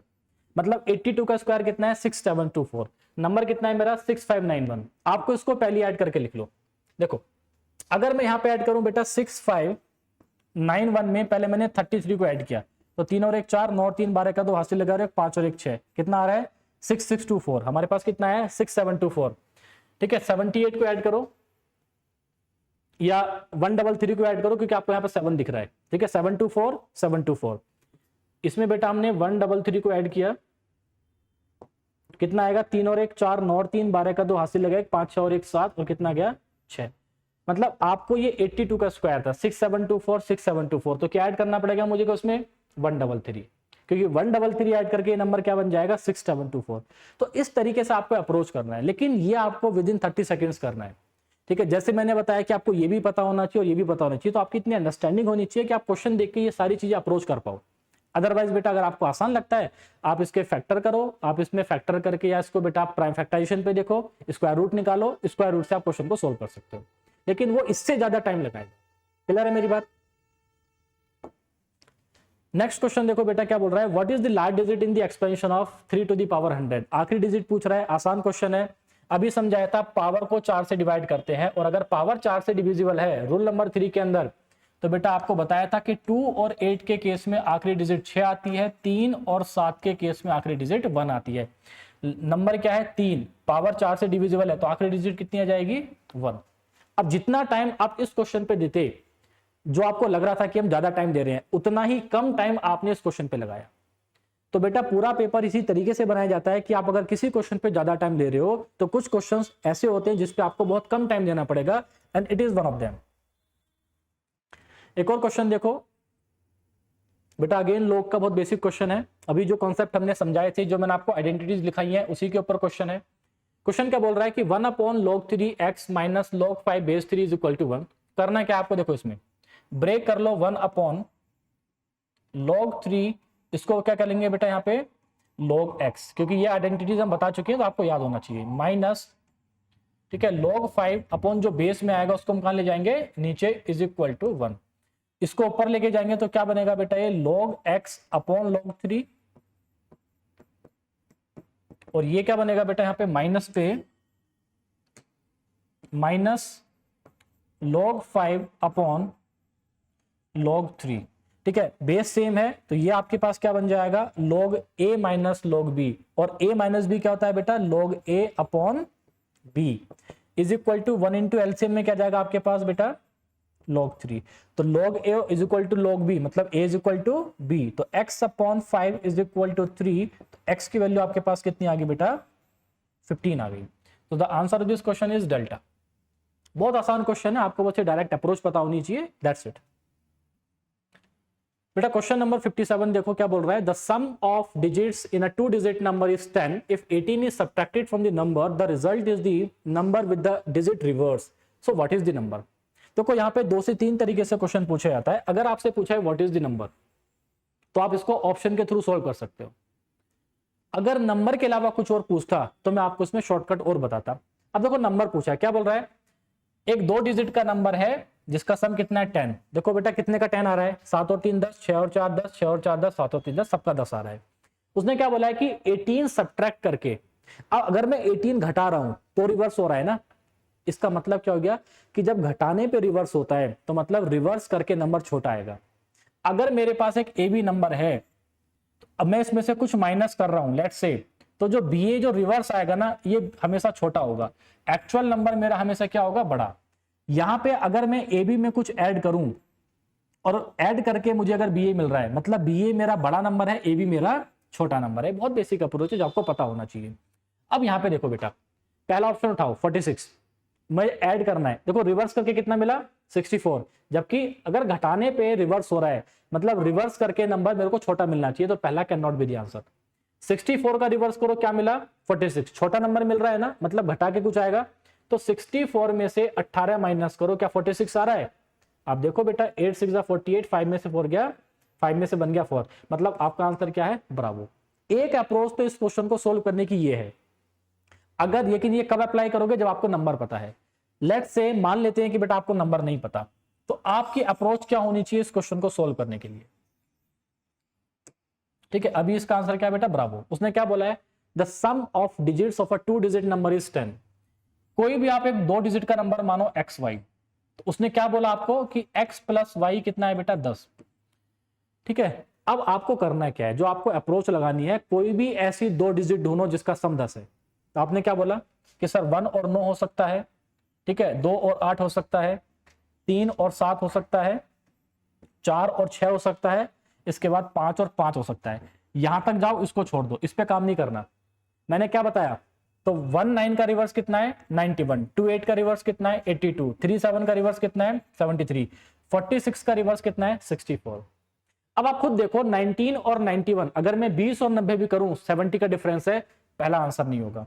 28 और 82 में 18 से ज्यादा का डिफरेंस है, ये भी आंसर नहीं होगा। 73 और 37 में बहुत ज्यादा डिफरेंस है, ये भी आंसर नहीं होगा। आपको देखना कैसे बेटा, 40 लेके जाओ, इसको आप 70 लेके जाओ, 40 और 70 में 30 का गैप है, और हमें बेटा कितना सब्ट्रैक्ट करना है, सिर्फ 18 सब्ट्रैक्ट करना है। तो यहां से भी आप एलिमिनेट करके देख सकते हो। तो बेटा 64 में से जब मैं 18 घटाऊंगा तो क्या जाएगा मेरे पास 46, तो दैट इज द आंसर। आप ऐसे भी अप्रोच कर सकते हो। एक तरीका और है जो मैं आगे बेटा अगले क्वेश्चन पे आपको बता दूंगा। इसमें नेक्स्ट क्वेश्चन देखिए, इसमें क्या बोल रहा है, a number consist of 2 digit, the sum of the digit is 8. If 54 is subtracted from the number, its digits are interchanged. What is the product of the digits in the number? अब यहाँ पे number नहीं पूछा, यहाँ पे क्या पूछ लिया, उसका प्रोडक्ट पूछ लिया। अगेन ये अप्रोच आपके लिए बहुत आसान है बेटा। सम ऑफ डिजिट कितना है 8, यानी कि कोई भी 2 डिजिट का नंबर मानो जिनका सम कितना है बेटा, तो आप बोलोगे कि सर x प्लस वाई है 8। बेटा ऐसी 2 डिजिट अपने मन में मानो जिनका सम 8 है, तो आप बोलोगे कि सर 1 और 7 हो सकता है।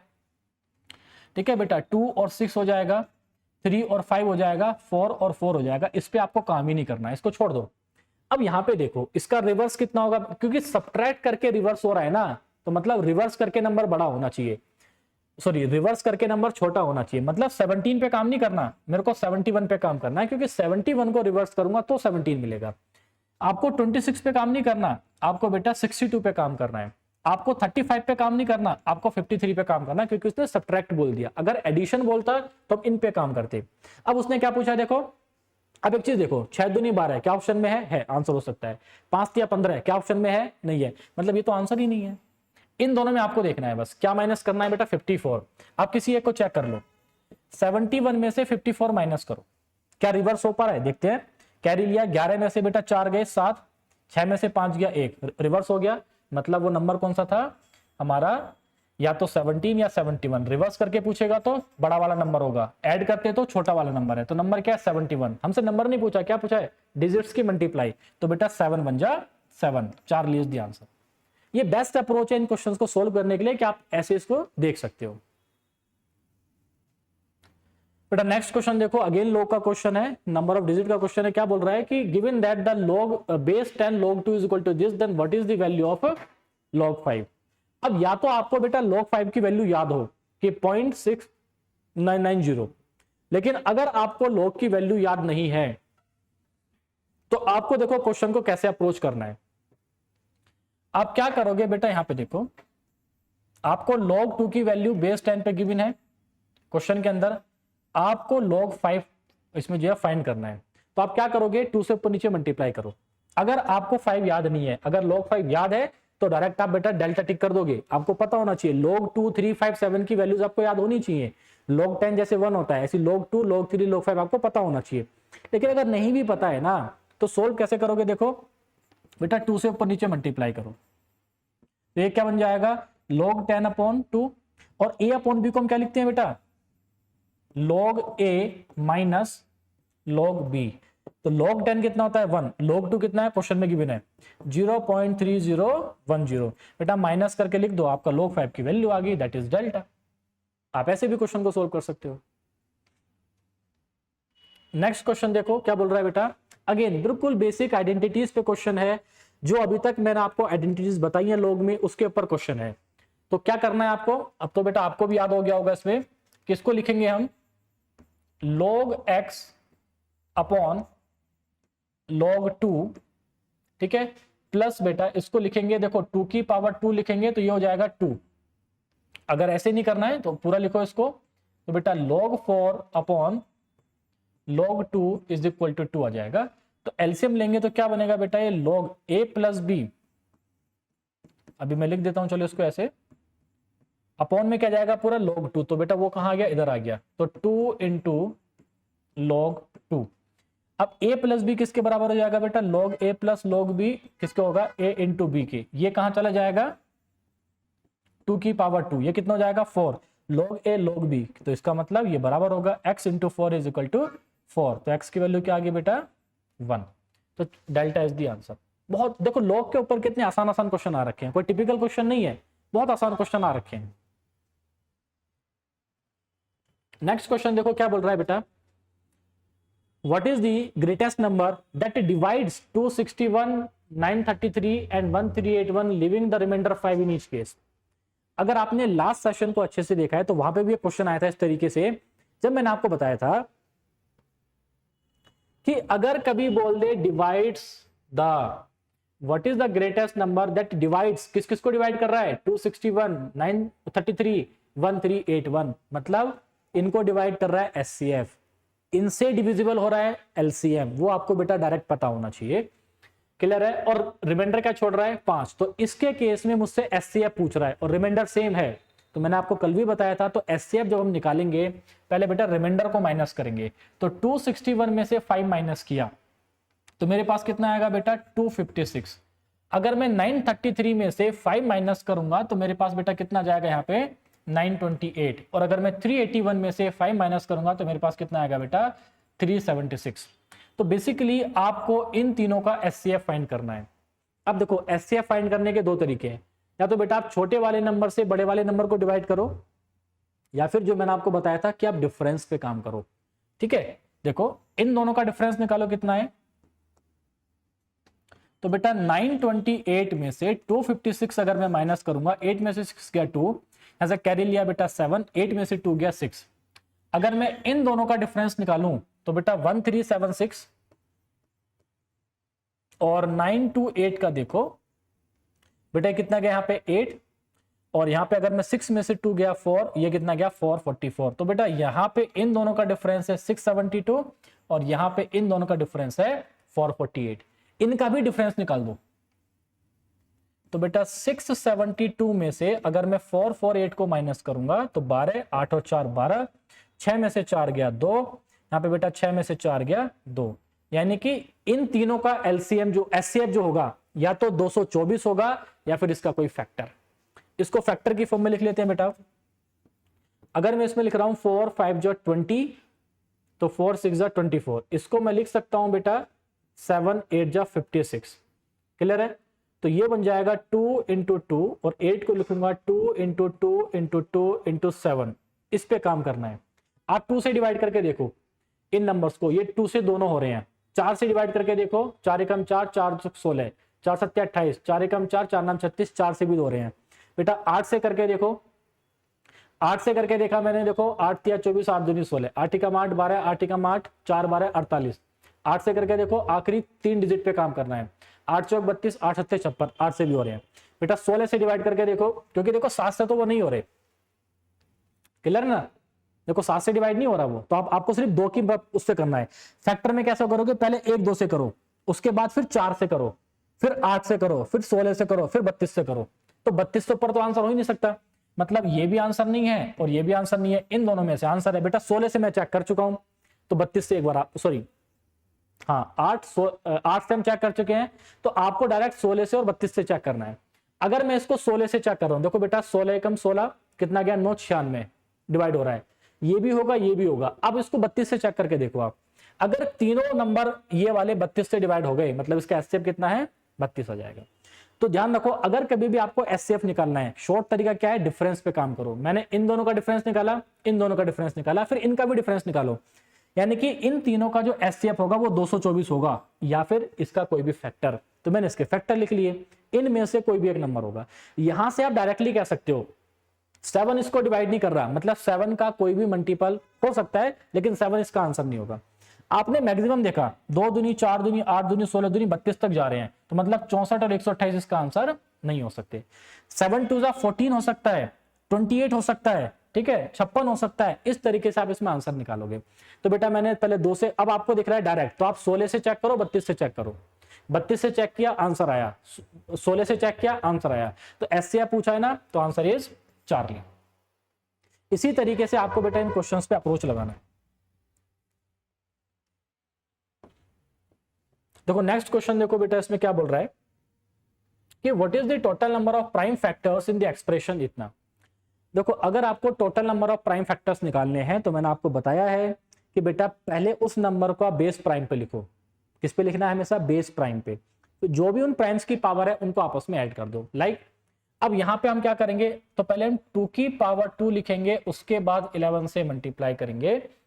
तो बेटा 14 को भी मैं क्या लिखूंगा 2 इंटू 7, पूरे क्वेश्चन को बेस प्राइम पे कन्वर्ट करना है, इंटू 11 की पावर 2।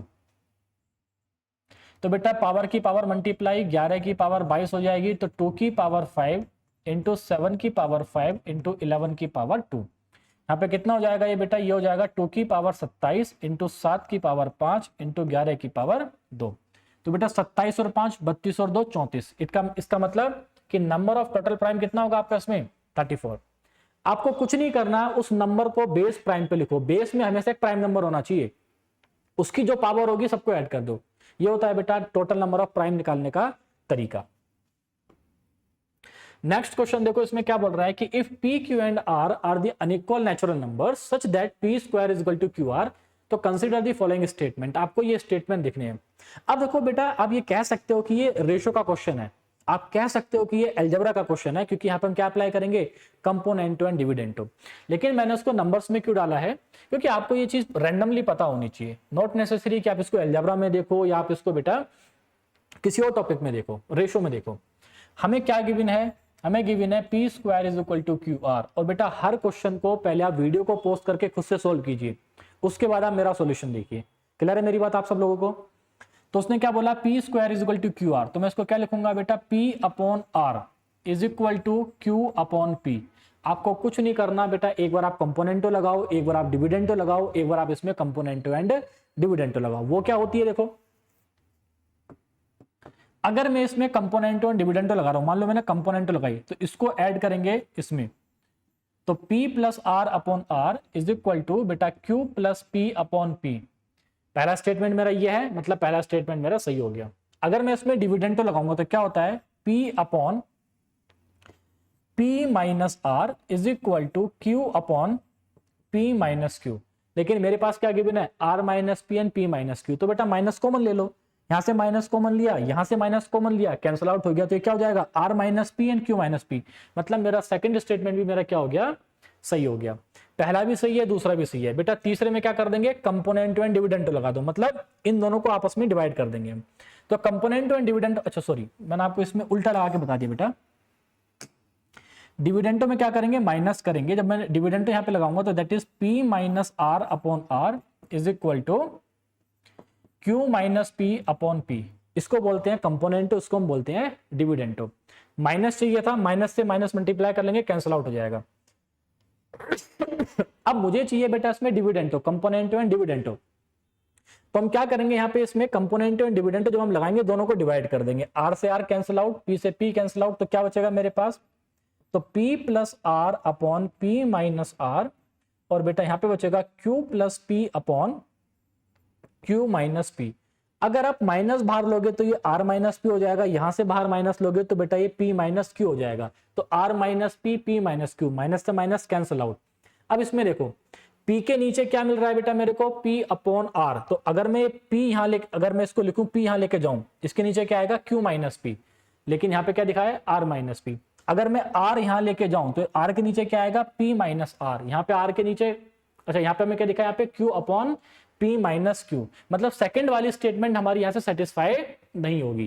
क्लियर है? तो आंसर क्या होगा बेटा, first and three. First and three किसमें है, चार्ली में, आपका आंसर हो जाएगा।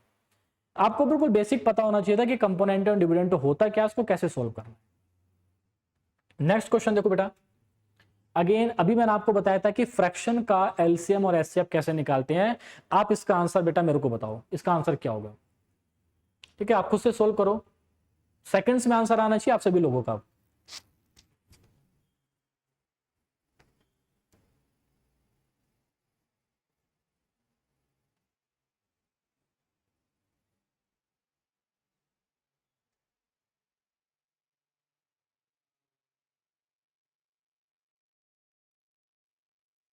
देखो बेटा अभी बताया था मैंने, अगर आपको फ्रैक्शन का एलसीएम या एचसीएफ निकालना है तो हम क्या करते हैं, एलसीएम पूछा है ना, न्यूमरेटर का एलसीएम, डिनोमिनेटर का एचसीएफ। अगर एचसीएफ पूछा है तो न्यूमरेटर का एचसीएफ और डिनोमिनेटर का एलसीएम। तो बेटा इनका पहले एचसीएफ निकाल लो।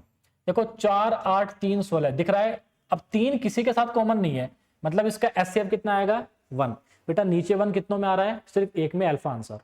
आप ऐसे भी कर सकते हो, लेकिन एलसीएम निकाल लेते हैं। सबका एलसीएम कितना आएगा बेटा, 5 3 15, तो 15 upon 1, alpha is the answer. इतना जल्दी ही ये क्वेश्चन होना चाहिए था आप सभी लोगों से। आगे देखो बेटा क्या बोल रहा है, अ 2 digit number is given if this number is added to a number obtained by reversing the digit of a given number then the sum is always divisible by which one of the following numbers। तो ये देखो 3 से 4 statement है बेटा, आपको जो पता होने चाहिए, नहीं भी पता है तो आपको निकालने आने चाहिए।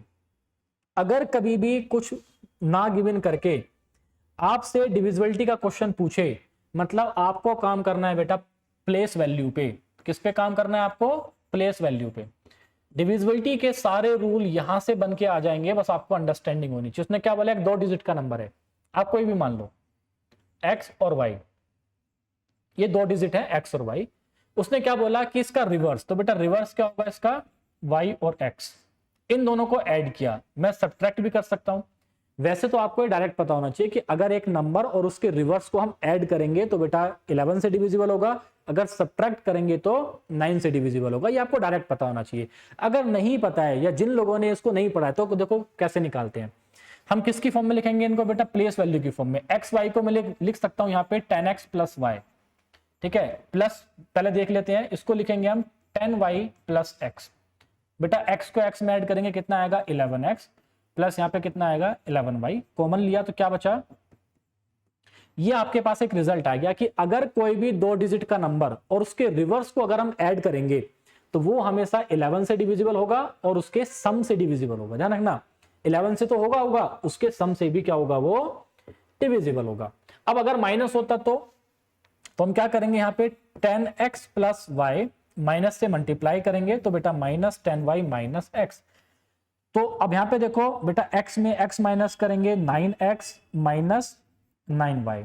यहां से बेटा मैंने 9 कॉमन लिया तो मेरे पास क्या बचा, x माइनस y। अगर कोई भी 2 डिजिट का नंबर और उसके रिवर्स को मैं सब्ट्रैक्ट करेंगे ना तो बेटा 9 से तो डिवाइड होगा, उनके डिफरेंस से भी क्या होगा, डिवाइड होगा। तो कभी भी अगर डिविजिबिलिटी के क्वेश्चन बनते हैं तो बेटा इसी तरीके से बनते हैं, आपको ये अप्रोच पता होनी चाहिए।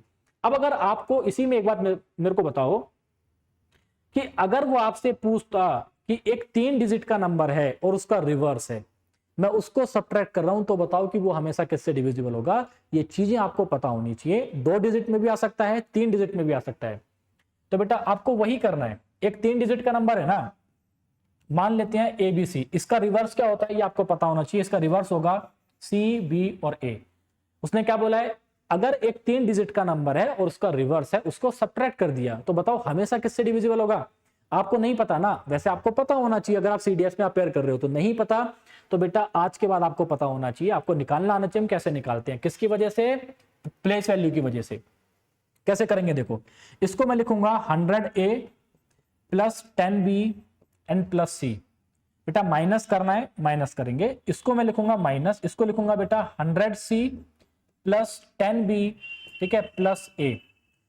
यहां पे देखो क्या जाएगा, ये 100a plus 10b plus c, minus से मल्टीप्लाई करेंगे बेटा 100c माइनस 10b, और माइनस का आ जाएगा आपके पास a। देखो 10b से 10b कैंसिल आउट, यहां पे क्या मिलेगा, 100a में से a गया बेटा 99a, माइनस देखो c में 100c में से c गया 99c, इसका मतलब 99 मैंने कॉमन लिया, a माइनस c। ये आपको पता होना चाहिए, ये आपको डायरेक्ट पता होना चाहिए ऐसे स्टेटमेंट कि अगर कोई भी 3 डिजिट का नंबर है और उसका रिवर्स है, अगर मैं उसको सब्ट्रैक्ट कर रहा हूं ना बेटा, हमेशा 99 से डिवाइड होगा और a और c के डिफरेंस से हमेशा डिविजिबल होगा।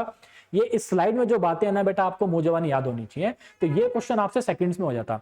अगर एक 2 डिजिट का नंबर है, उसके रिवर्स को माइनस किया 9 से डिविजिबल, ऐड किया 11 से डिविजिबल, किसी भी 3 डिजिट के नंबर को और उसके रिवर्स को अगर हम ऐड कर रहे हैं तो जब तक नंबर नहीं पता हम कुछ नहीं कह सकते, ठीक है। लेकिन अगर माइनस कर रहे हैं ना बेटा, हमेशा 99 और a माइनस सी से डिविजिबल होगा, ये आपको पता होना चाहिए। ये नेक्स्ट क्वेश्चन में इसको हम अप्लाई करेंगे तो तब बेटा आपको पता होना चाहिए कि इसको कैसे यूज करना है। नेक्स्ट क्वेश्चन देखो क्या बोल रहा है बेटा कि what is the value of x if log base 10 x की पावर 4 इज इक्वल टू 4। देखो अभी समझाया था, बहुत बेसिक क्वेश्चन है, बेसिक आइडेंटिटीज को आपको अप्लाई करना और आंसर आ जाएगा। बेटा यहाँ पे देखो, अगर मैं यहाँ पे पावर देख रहा हूं यहाँ पे, तो इसको हम क्या लिखेंगे, log दिस अपॉन log 10, और ये यहाँ पे आ जाएगा मेरा। तो मैं इसको लिख सकता हूं देखो यहाँ पे, और आप ऐसे भी कर सकते हो कि देखो अगर log की पावर में देखूंगा तो पावर बाहर आ जाएगी 4 पे, 4 से 4 क्या हो जाएगा, कैंसिल आउट। आप ऐसे भी कर सकते हो। तो log बेस 10 पे यहां पे क्या है बेटा, log बेस 10 x की पावर 4 इज इक्वल टू 4। अभी मैंने आपको बेटा रूल बताया था कि log x की पावर कुछ भी होती है मल्टीप्लाई में आती है। तो ये क्या जाएगा, 4 log बेस 10 पे log बेस 10x और इज इक्वल टू बेटा 4 से 4 कैंसिल आउट हो गया, तो ये कितना हो गया 1। इसको मैं लिख सकता हूं बेटा log, वैसे इसको भी हम लिख सकते हैं कि log x, ठीक है, अपॉन बेस 10, तो log 10 कितना हो जाएगा 1, तो ये कितना होना log 10। यहां पे भी हम लिख सकते हैं बेटा कि log x अपॉन log 10 कितना हो जाएगा 1, यहां पे कितना बचा 1, 1 को मैं लिख सकता हूं बेटा log 10। तो अगर मैं इसको log 10 लिख रहा हूं तो अब इसको मैं लिख सकता हूं कि log x की वैल्यू कितनी आ गई बेटा, यहाँ पे 10 आ गई, ठीक है। log x की वैल्यू मेरे पास यहाँ पे कितनी आ गई, यहाँ पे 10 आ गई। अब हमसे क्या पूछा है, यहाँ पे x पूछा है कि x की वैल्यू क्या है। अब देखो यहाँ पे आप ऐसे भी कर सकते हो कि यहाँ पे मुझे 10 लाना है, तो log x की वैल्यू क्या रखूंगा मैं, x की पावर 10 रखना पड़ेगा, क्योंकि तभी तो मेरी वैल्यू बाहर आती है, 10 बाहर आती है। अगर यहाँ पे मैं log 1 लेके जा रहा हूं तो मैं इसको लिख सकता हूं बेटा इनटू log 10। आप इसको ऐसे भी लिख सकते हो। तो आप यहाँ पे देखो log x is equal to, मैं लिख दूंगा यहाँ पे log 10 की पावर 10। आप कंपेयर करोगे तो x की वैल्यू क्या आ जाएगी बेटा, 10 की पावर 10। आप इस तरीके से क्वेश्चन को सोल्व कर सकते हो। बहुत बेसिक क्वेश्चन है, बेसिक आइडेंटिटी के ऊपर क्वेश्चन था, बस आपको ये करना आना चाहिए था, सोल्व करना। बेटा नेक्स्ट क्वेश्चन देखो क्या बोल रहा है कि for what value of n are 2 की पावर n माइनस 1 एंड 2 की power n plus 1 is a prime. बहुत आसान क्वेश्चन है, आप बिल्कुल पुट करके वैल्यूज को देख सकते हो अगर आपको नहीं पता है तो, ठीक है। जैसे उसने बोला कि n की क्या वैल्यू होनी चाहिए, आपको नहीं पता, ऑप्शन में तो गिवन है ना कि 2 की पावर n माइनस 1 और 2 की पावर n प्लस 1 क्या मिल जाए, मेरे को एक प्राइम नंबर मिल जाए। वैसे 2 की पावर n माइनस 1 अपने आप में बहुत इंपॉर्टेंट कॉन्सेप्ट है सीडीएस के लिए, क्योंकि बेटा ऐसा कोई भी प्राइम जो 2 की पावर n माइनस 1 की फॉर्म का होता है उसको हम बोलते हैं मर्सीन प्राइम। इसको हम क्या बोलेंगे, मर्सीन प्राइम। जो भी आपने बेटा परफेक्ट नंबर देखे हैं ना, परफेक्ट नंबर्स का फॉर्मेशन इन्हीं से होता है, मर्सीन प्राइम से होता है। कैसे होता है, जब आगे क्वेश्चन आएगा तो मैं आपको ये कॉन्सेप्ट बताऊंगा। आपको पता होना चाहिए कि 2 की पावर n माइनस 1 की फॉर्म का जो भी प्राइम नंबर होता है उसको हम मर्सीन प्राइम बोलते हैं, और 2 की पावर n माइनस 1 से ही क्या निकलेंगे, परफेक्ट नंबर। कैसे निकलेंगे ये आपको जब क्वेश्चन आएगा मैं तब सिखाऊंगा। आप अभी यहां पे बेटा वैल्यू पुट करके क्वेश्चन को सोल्व कर लो। आपने 1 पुट किया तो 2 माइनस 1 एक प्राइम नहीं है, 1 खत्म हो गया। आपने 2 पुट किया तो 2 की पावर 2, 2 दूनी 4 माइनस 1 3, 2 दूनी 4 प्लस 1 5 आ गया, 4 लीज दिया आंसर। अभी तो आप इस क्वेश्चन को बेटा वैल्यू पुटिंग से सोल्व कर सकते हो। नेक्स्ट क्वेश्चन देखो क्या बोल रहा है कि which one of the following is correct, the number this is. अब देखो इतना बड़ा नंबर है, पूछा है कि वो 2 से डिविजिबल होगा लेकिन 11 से नहीं होगा, 11 से होगा 9 से नहीं होगा, 9 से होगा 11 से नहीं होगा, या 2, 9 और 11 तीनों से होगा। यहां पे आपको जो अप्रोच रखना है ना बेटा इन क्वेश्चंस पे, आप पहले ऑप्शन पे निगाह मारो। देखो 2 से भी हो रहा है, आपने आखिरी डिजिट को देखा तो आखिरी डिजिट हमारी कैसी है, अगर बेटा इसमें हम आखिरी डिजिट को देख रहे हैं कैसी है, 2 से डिविजिबल, मतलब 2 से तो डिवाइड होगा ही होगा। अगर 2 से डिवाइड होगा तो मतलब या तो आंसर अल्फा होगा या फिर आंसर डेल्टा, यानी कि ब्रावो और चार्ली आपका आंसर नहीं होगा। अब इसमें देखो 2 और 11, 2, 9 और 11, यानी कि आपको सिर्फ 9 से चेक करना है। अगर ये नंबर 9 से डिविजिबल हो गया तो आपका आंसर क्या होगा, डेल्टा। अगर 9 से डिवाइड नहीं हुआ तब हम कुछ इसमें देखेंगे। क्लियर है मेरी बात?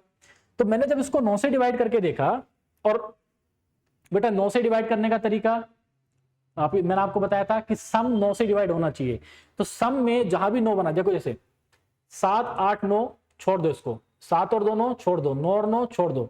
तो अब देखो 3 और 2 5 और 5 10, 5 15, 15 और 3 18 में 8 और 1 9 बना, पूरा छोड़ दो। आपको इस तरीके से अप्लाई करना है। ठीक है, देखो 2 और 3 5 और 5 10, 5 15 3 18 9 छोड़ दो, फिर 4 और 0 0 ऐड करने की जरूरत नहीं है। 4 + 4 8 और 2 10, ठीक है। 10 और 6 बेटा 16 और 2 18, 18 का भी सम भी देखो 8 और 1 9, इसका मतलब ये नंबर 9 से डिविजिबल है।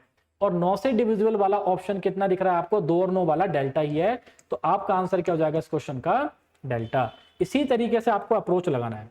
अब देखो 11 का अगर आपको मान लेते हैं कि आप इसको 11 से चेक कर रहे हैं, तो बेटा 11 से चेक करने का भी आसान तरीका है। क्या है, आपको ऑल्टरनेट पेयर नहीं बनाने हैं कि हम ऑल्टरनेट पेयर बनाएंगे सबको ऐड करेंगे, कुछ नहीं करना आपको। ऐसा जो कॉन्सेप्ट मैंने आपको बताया था कि आप बेटा राइट साइड से 2 2 के पेयर बनाओ। ठीक है, राइट साइड से 2 2 के पेयर बनाओ। जैसे अब इंडिविजुअल में से माइनस करना शुरू करो। 2 में से 3 गया माइनस का 1, 3 में से 2 गया 1 कैंसिल आउट हो गया, 4 में से 0 गया 4, 0 में से 4 गया माइनस का 4, सब कैंसिल आउट होता जा रहा है क्योंकि सबको ऐड करना होता है। 3 में से 2 गया बेटा आ जाएगा माइनस का 2, 5 में से 3 गया 2, देखो सब कैंसिल आउट हो रहा है क्योंकि 1 + 1 माइनस, आपको सम करना है सबको। इंडिविजुअल आप 2 2 के पेयर बनाओ, राइट वाली डिजिट में से लेफ्ट वाली को माइनस करो और ऐसा सबको ऐड करेंगे। तो हां से देखा बेटा 3 5, 2 में से देखो 2 में से 9 गया माइनस का 7, 9 में से 2 गया प्लस का 7, 7 में से 1 गया 6, 1 में से 7 गया माइनस का 6, सबको दिख रहा है। -6 + 0 7 - 7 0 2 - 2 पूरा कॉम्बिनेशन बना, मतलब ये भी 11 से डिविजिबल होगा। अगर आपको 11 से भी चेक करना है तो आपको इस मेथड से चेक करना है, ऑल्टरनेट पेयर बना के आपको चेक नहीं करना है। बेटा नेक्स्ट क्वेश्चन देखो आप, इसमें क्वेश्चन नंबर 69 क्या बोल रहा है कि if z is the HCF of x and y, what is the HCF of x upon z and y upon z। अगर आपने देखा होगा ये 2006 का क्वेश्चन है। 2004 में असर्शन और रीजन में यही सेम क्वेश्चन आया हुआ था लेकिन अलग तरीके से, कि अगर z इसका एचसीएफ है तो x अपॉन z और y अपॉन z का एचसीएफ कितना होगा, 1, क्योंकि वो कैसे बन जाएंगे, कोप्राइम बन जाएंगे। सोल्व करने का तरीका, अगर बेटा x और y का अगर बेटा एचसीएफ आपका z है, इसका मतलब यह है कि x और y z की फॉर्म में लिखे जा सकते हैं। तो मैं x को क्या लिखूंगा बेटा, z इंटू फैक्टर 1, y को मैं क्या लिखूंगा, z इंटू फैक्टर 2। उसने आपसे क्या पूछा है, x अपॉन z, तो अगर मैं x को z से डिवाइड करूंगा तो मुझे क्या मिलेगा, फैक्टर 1।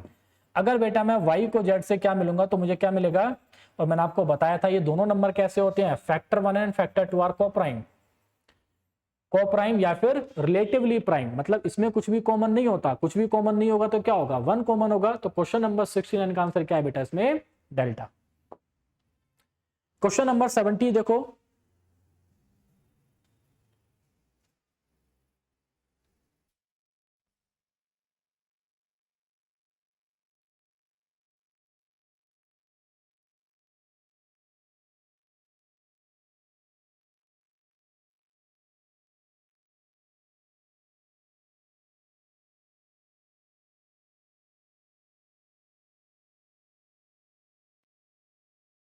बेटा अगर आपने इस क्वेश्चन को सोल्व किया होगा तो क्या पूछा है कि which one of the following is the rational number lying between 6/7 and 7/8।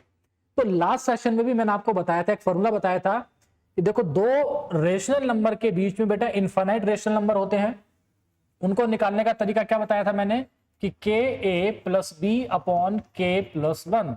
आप के की जगह कुछ भी रखो 1 2 3 4 अप टू इनफाइनाइट। आप जैसे जैसे के की वैल्यूज को पुट करोगे आपके पास इनफाइनाइट रेशनल नंबर किन्हीं भी दो नंबर के बीच में आना शुरू हो जाएंगे। तो अगर मैं के की जगह रख रहा हूं 1, मतलब ये क्या बनेगा a प्लस बी अपॉन 2। तो बेटा पहला नंबर क्या होता है मेरा a प्लस बी अपॉन 2। तो अगर दो रेशनल के बीच में आपको पहला नंबर फाइंड करना है तो क्या करना पड़ेगा a plus b upon 2। It means कि 6 अपॉन 7 प्लस 7 अपॉन 8 अपॉन 2 करना है आपको। आपने अपॉन 2 1 करके लिखेंगे इसको तो कितना जाएगा बेटा 8 6 जा 48 प्लस 7 7 जा 49 डिवाइडेड बाई 7 8 जा 56 इंटू 2 कर देंगे। तो 8 8 16 और 1 17 का साथ हासिल लगा 1 4 4 8 और 1 9 97 कितनों में आ रहा है 1 में आ रहा है आंसर। फिर भी करना है 2 6 जा 12 2 कैरी 1 2 5 जा 10 1 112। तो 97 अपॉन 112 आपका क्या हो गया इसमें आंसर हो गया। बेटा नेक्स्ट क्वेश्चन देखो अगेन क्या बोल रहा है कि the irrational number 7 upon 3 plus root 3 were rationalize. तो अगर रेशनलाइज कर रहे हैं तो क्या बन रहा है 3 minus root n. What is the value of n. तो ध्यान रखो बेटा मेरे पास नंबर है तो मैंने आपको कल भी बताया था कि रेशनलाइजेशन जब हम करते हैं किससे करते हैं कॉन्जुगेट से, उसके अपोजिट साइन से हम ऊपर नीचे मल्टीप्लाई करते हैं। जैसे ये है 3 माइनस रूट एन तो हम ऊपर नीचे किससे मल्टीप्लाई करेंगे 3 प्लस रूट एन और बेटा यहां पे भी किससे करेंगे 3 प्लस रूट एन। ये बनेगा मेरे पास कि 3 plus root N upon A plus B A minus B क्या होता है बेटा A square minus B square. N ऐसा क्या रखूं मुझे क्या चाहिए बेटा, अच्छा ये प्लस था सॉरी ये प्लस था तो हमें माइनस से मल्टीप्लाई करना पड़ेगा। अगर ये माइनस से शुरू करेंगे तो ये क्या आएगा बेटा यहाँ पे ये माइनस आ जाएगा। उसने बोला है कि मेरे को क्या मिलना चाहिए 3 माइनस रूट एन। तो बेटा 3 माइनस रूट एन बनाने के लिए मैं एन क्या रखूं जिससे 7 कैंसिल आउट हो जाए। यहां पे क्या रखना पड़ेगा आपको 2 रखना पड़ेगा। अगर आपने एन की जगह 2 रखा तो 9 माइनस 2 7 7 से 7 कैंसिल आउट मेरे को क्या मिल जाएगा 3 माइनस रूट एन। वही तो चाह रहा है वो, बस आपसे एन की वैल्यू पूछिए तो एन की वैल्यू में क्या रखेंगे इसमें 2 रखेंगे। क्वेश्चन नंबर 72 देखो क्या बोल रहा है Which of the following are 3 distinct integers such that the sum of their reciprocal is an integer।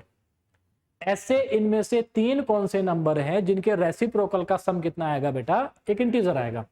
जैसे आप इसमें देखो तो इसको हम लिखेंगे 1 upon 2 plus 1 upon 3 plus 1 upon 4। LCM लिया बेटा कितना आएगा यहाँ पे 12। तो बेटा 2 6 जा 12 3 4 जा 12 4 3 जा 12 6 और 4 10 और 3 13। तो 13 को 12 से डिवाइड किया क्या इंटीजर आ रहा है नहीं आ रहा, मतलब पहला आंसर नहीं है।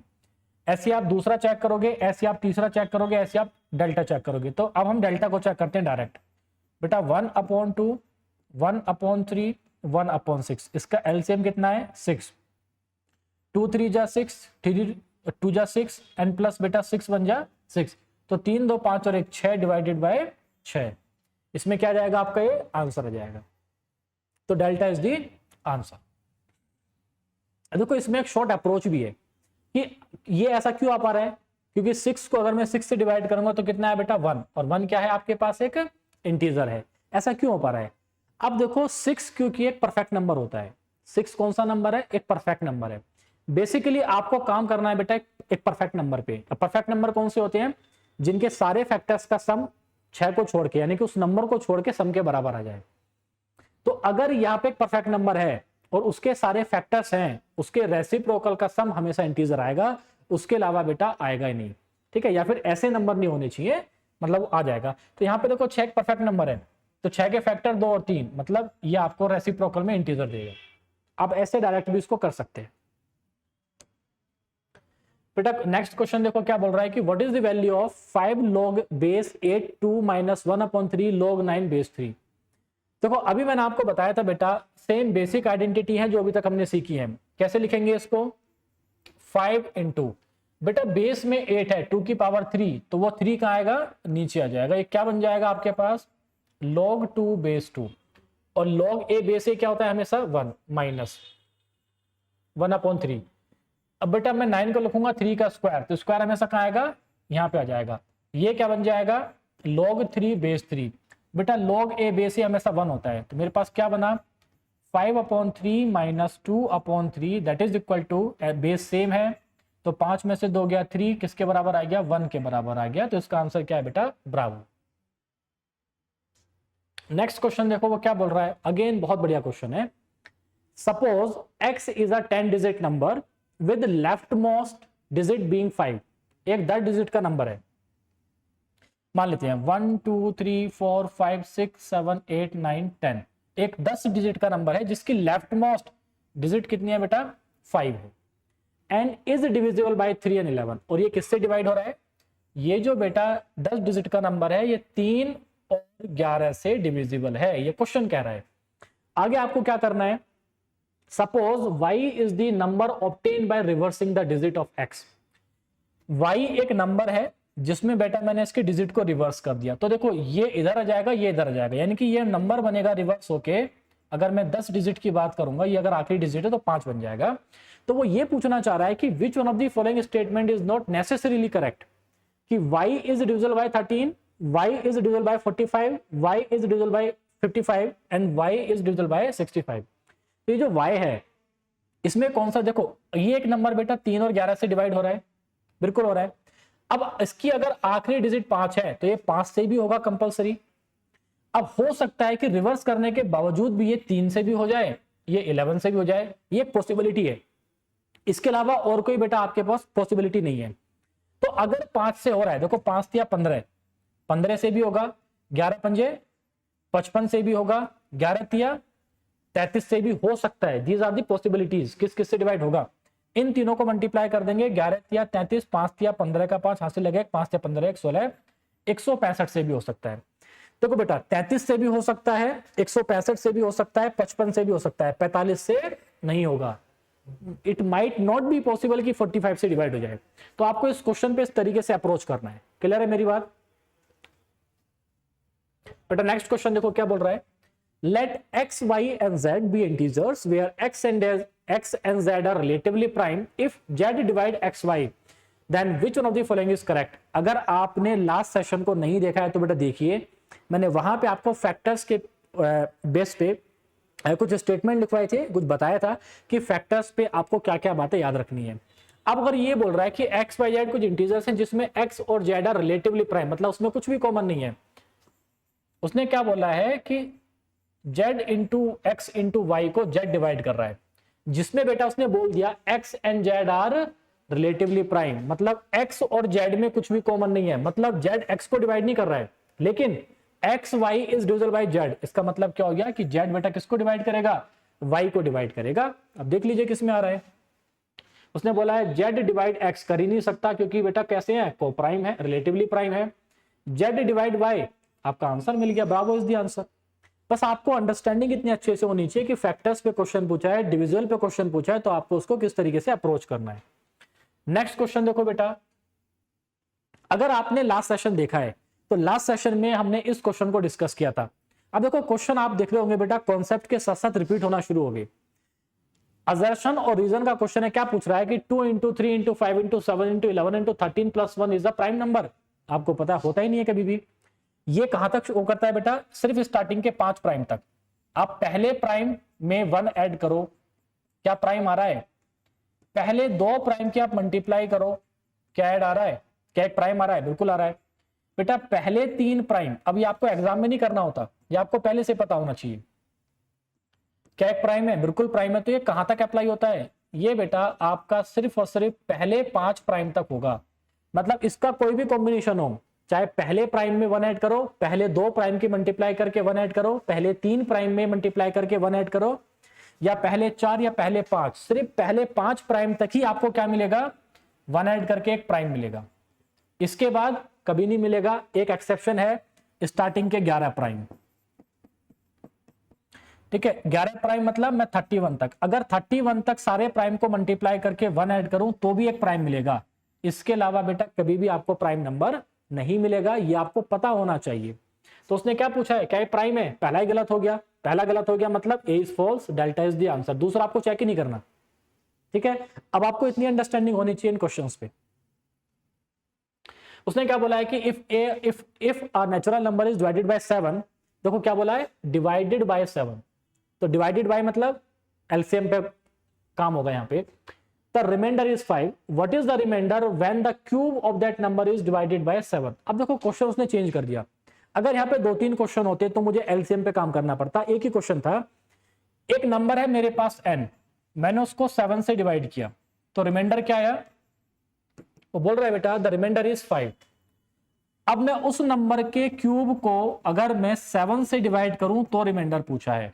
आपको लॉजिक क्या लगाना चाहिए इसमें, अब आपको रिमाइंडर का रूल नंबर 1 अगर जो क्लास में मैंने आपको कराया अगर याद है तो बेटा आपको आसानी से क्वेश्चन सोल्व हो जाएगा। n क्यूब को मैं लिखूंगा n into n into n, मैं आपको समझाने के लिए दिखा रहा हूं, अदरवाइज आपको डायरेक्ट पता होना चाहिए। जो भी ऑपरेशन मैं नंबर पे करूंगा वही ऑपरेशन आप रिमाइंडर पे कर दो। अगर मैंने नंबर में कुछ मल्टीप्लाई किया है आप रिमाइंडर में मल्टीप्लाई करके डिवाइड कर दो। मैंने नंबर को स्क्वायर किया है आप बेटा रिमाइंडर को स्क्वायर करके डिवाइड कर दो। मैंने नंबर को क्यूब किया है आप रिमाइंडर को क्यूब करके डिवाइड कर दो, आपका आंसर आ जाएगा। लेकिन अगर आपको नहीं पता तो कैसे करते हैं, देखो अगर मेरे पास n नंबर्स मल्टीप्लाई में है तो आप इंडिविजुअल नंबर को डिवाइड करो। मैंने n को डिवाइड किया 7 से, तो क्वेश्चन के अकॉर्डिंग रिमाइंडर कितना है बेटा 5। मैंने अगली बार डिवाइड किया तो रिमाइंडर कितना आएगा 5, फिर अगली बार डिवाइड किया इंडिविजुअल तो रिमाइंडर कितना आएगा 5 डिवाइडेड बाय 7। मतलब बेटा 5 का क्यूब 125 को अगर मैं 7 से डिवाइड करूंगा तो रिमाइंडर पूछा है क्या आएगा। आप डिवाइड कर लो, 7 1 जा 7, 5 हो गया बेटा, और 7 8 जा 56। ठीक है, हमारे पास कितना बचा यहाँ पे ये 55, -1 रिमाइंडर, -1 मतलब 7 में से 1 माइनस करो 6 आंसर, क्योंकि रिमाइंडर माइनस प्लस दोनों हो सकता है लेकिन आंसर हमेशा कैसा होगा, प्लस वाला होगा। नेगेटिव वाला रिमाइंडर कभी आंसर नहीं होता है। आप इसको डायरेक्ट अप्रोच से क्वेश्चन को सोल्व कर सकते हो। नेक्स्ट क्वेश्चन देखो बेटा क्या बोल रहा है कि what is the smallest number natural number by which the number 1792 must be divided in order to make it a perfect square. मैं 1792 को किससे डिवाइड करूं कि क्या बन जाए, एक परफेक्ट स्क्वायर बन जाए। अब आप इसको ऐसे भी कर सकते हो कि लेट्स से 2 से डिवाइड करना है बेटा, 2 से डिवाइड कर दो, 2 8 जा 16, कितना गया 9, 2 9 जा 18, 2 6 जा 12। अभी मैंने आपको बताया था कि अगर लास्ट में 6 है इससे पहले ओड आना चाहिए, कि आ रहा है, बिल्कुल आ रहा है, आंसर हो सकता है। बेटा 4 से डिवाइड करते हैं, 4 4 जा 16, आपका रिमाइंडर कितना गया यहाँ पे 119। बेटा 4 4 जा 16, 4 8 जा 32। अभी बताया था अ perfect square number can never ends with 2 3 7 8, मतलब 8 आंसर बराबर नहीं होगा। बेटा 7 से डिवाइड करो तो 7 2 जा 14, रिमाइंडर कितना गया 3 39, 7 5 जा 35, 4 रिमाइंडर गया, 7 6 जा 42, 6 है, ओड भी आ रहा है, आंसर हो सकता है, चेक कर लेंगे। 8 से डिवाइड करो बेटा, 8 से डिवाइड किया तो 8 2 जा 16, अगर 8 2 जा 16 गया, वैसे आपको यहाँ पे आंसर मिल गया। जब 7 से डिवाइड किया तो क्या बना 256, और 256 16 का स्क्वायर होता है, आपको आगे चेक करने की जरूरत नहीं है, लेकिन फिर भी आप चेक कर लेते हैं। 8 से बेटा इसको डिवाइड किया, 8 दूनी 16, ठीक है, 19 गया, 8 दूनी 16, 8 चौक 32। ठीक है, क्या 224 किसी का स्क्वायर है? नहीं है, आपको सीधा पता है 12 का स्क्वायर 144, 13 का स्क्वायर 169, ठीक है, 14 का स्क्वायर 196, 15 का स्क्वायर 225, 16 का स्क्वायर 256। आपको डायरेक्ट पता होना चाहिए था, मतलब इसका आंसर कितना आ गया चार्ली। आप इसको आखिरी डिजिट से भी कर सकते हो, आप इसको बेटा डिजिटल रूट से भी कर सकते हो, आप इसको फैक्टर करके भी कर सकते हो, लेकिन यहां पे डिवाइड करके चेक करना आसान है क्योंकि नंबर छोटा है। अगर नंबर बड़ा होता तो मैं ये अप्रोच इसमें अप्लाई नहीं करूंगा, ध्यान रखो इस चीज को। नेक्स्ट क्वेश्चन देखो क्या बोल रहा है बेटा, which one of the following number is a composite number. अब जब इस तरीके से सारे क्वेश्चन आते हैं ना तो आपको चेक करने में दिक्कत आएगी। उसने बोला है कंपोजिट, मतलब बाकी सारे कैसे होंगे प्राइम। आप पहले वाले को चेक करो, 2 3 5 7 11 13, ये ऐसी बेटा डिविजिबिलिटी है जो आपके फिंगर टिप्स पे होनी चाहिए। जैसे मैंने देखा निगाह मारी 2 पे कोई भी डिवाइड नहीं हो रहा, 3 के लिए हम सम चेक करते हैं तो बेटा 8 और 8 16, 17 और 5 22 नहीं हो रहा, 9 से भी नहीं हो रहा, ठीक है। 4 के लिए आखिर की 2 डिजिट, आपको ऐसे काम करना है। मतलब आप विद इन सेकेंड्स ये चेक कर लो कि वो नंबर 2 3 5 7 और 11 से क्या डिवाइड हो पा रहा है या फिर नहीं हो पा रहा, ठीक है। 9 में से 8 गया 1, ठीक है, 5 और 1 6 नहीं हो रहा, 7 में से 1 गया -6, -6 में 5 गया -1 नहीं हो रहा। मतलब इंस्टेंट आपको ये आना चाहिए कि हमने 2 से चेक कर लिया, 3 से भी चेक कर लिया, हमने इसको 5 से भी चेक कर लिया, हमने इसको 7 से भी चेक कर लिया, आपको विद इन सेकंड ही आना चाहिए। अब मान लीजिए उसने हमसे कंपोजिट नंबर पूछा है, मैं पहले नंबर पे काम करता हूं। हम क्या चेक करेंगे कि वो प्राइम है या फिर नहीं है, और प्राइम है या फिर नहीं है ये निकालने का तरीका मैंने आपको लास्ट सेशन में भी बताया था, मैं आपको दोबारा बता रहा हूं। एक ऐसा नंबर लेट करो जिसका स्क्वायर इस नंबर से बड़ा हो, या एक ऐसा नंबर लेट करो जो इसके स्क्वायर रूट से छोटा है, मतलब जिसका जो इसके स्क्वायर रूट से बड़ा है, उससे छोटे सारे प्राइम चेक करो, उसको डिवाइड करके देखो। बेटा अगर मैं यहां पे देखूं, आपको पता है 20 का स्क्वायर 400 बड़ा चाहिए, 22 का स्क्वायर 484, अब आपको यहाँ पे 23 का स्क्वायर पता होना चाहिए 529, 24 का स्क्वायर बेटा, तो 24 का स्क्वायर यहाँ पे आ जाएगा आपको 576, ठीक है। तो अब अगर 576 है मतलब 24 के आसपास जा रहा है, यानी कि 25 का स्क्वायर कितना होगा 625, 25 बहुत ज्यादा हो गया, 25 से छोटे सारे प्राइम देखो। अब 2 से चेक किया नहीं आया, 3 से चेक किया नहीं आया, इंस्टेंट आना चाहिए, 5 से चेक किया नहीं आया, 7 से चेक किया नहीं आया, क्योंकि अगर मैं 7 से चेक करूंगा बेटा 9 दूनी 18, 18 गया कितना आ गया 40, नहीं आ रहा। 11 से चेक किया नहीं आया, 13 से चेक करो, 13 चौका 52, 52 में कितना बचा 69, 13 से भी नहीं हो रहा, 17 से चेक करो, ठीक है। 17 51 कितना बचा बेटा यहाँ से 79, क्या 17 से डिवाइड हो रहा है, नहीं हो रहा, क्योंकि 17 अपने आप में एक प्राइम नंबर है। ऐसे आपने इसको डिवाइड किया 19 से, तो 19 दूनी 38, 19 या 57, 19 बन जा 19, पहला ही आपके पास क्या मिल गया कंपोजिट मिल गया, क्योंकि ये 19 से डिवाइड हो रहा है, और वही पूछा है आपसे। अगर कभी भी ऐसे 4 ऑप्शन होंगे तो बेटा 99.9% या तो आंसर पहला होगा या फिर आंसर दूसरा होगा।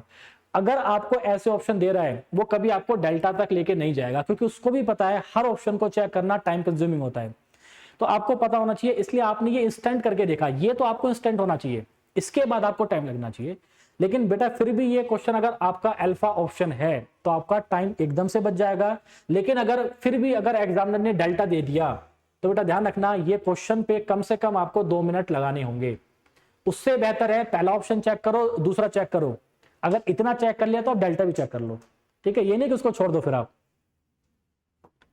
बेटा क्वेश्चन नंबर 80 देखो, अब बहुत बढ़िया क्वेश्चन है, कॉन्सेप्चुअल क्वेश्चन है लेकिन अच्छा क्वेश्चन है, ठीक है। यहां से बेटा अब आप देखोगे कि लेवल जो है थोड़ा थोड़ा बढ़ना शुरू हो गया, ठीक है। लॉग पे अभी तक जितने भी क्वेश्चन हमने देखे बहुत आसान क्वेश्चन थे, अब लॉग के ऊपर धीरे धीरे बेटा वो क्वेश्चंस का लेवल ऑफ डिफिकल्टी एग्जामिनर ने इंक्रीज करना शुरू कर दिया। 2007 का पहला पेपर हम 3 से स्टार्ट कर रहे हैं, हम 20 साल के बेटा पास्ट ईयर को देख रहे हैं, 2003 डिस्कस कर चुके हैं, 4, 5, 6 और 7 पे हम आ चुके हैं। यहाँ पे आप इस क्वेश्चन को बेटा पहले खुद से ट्राई करो, फिर मैं आपको बताऊंगा कि इसको कैसे सोल्व करना है।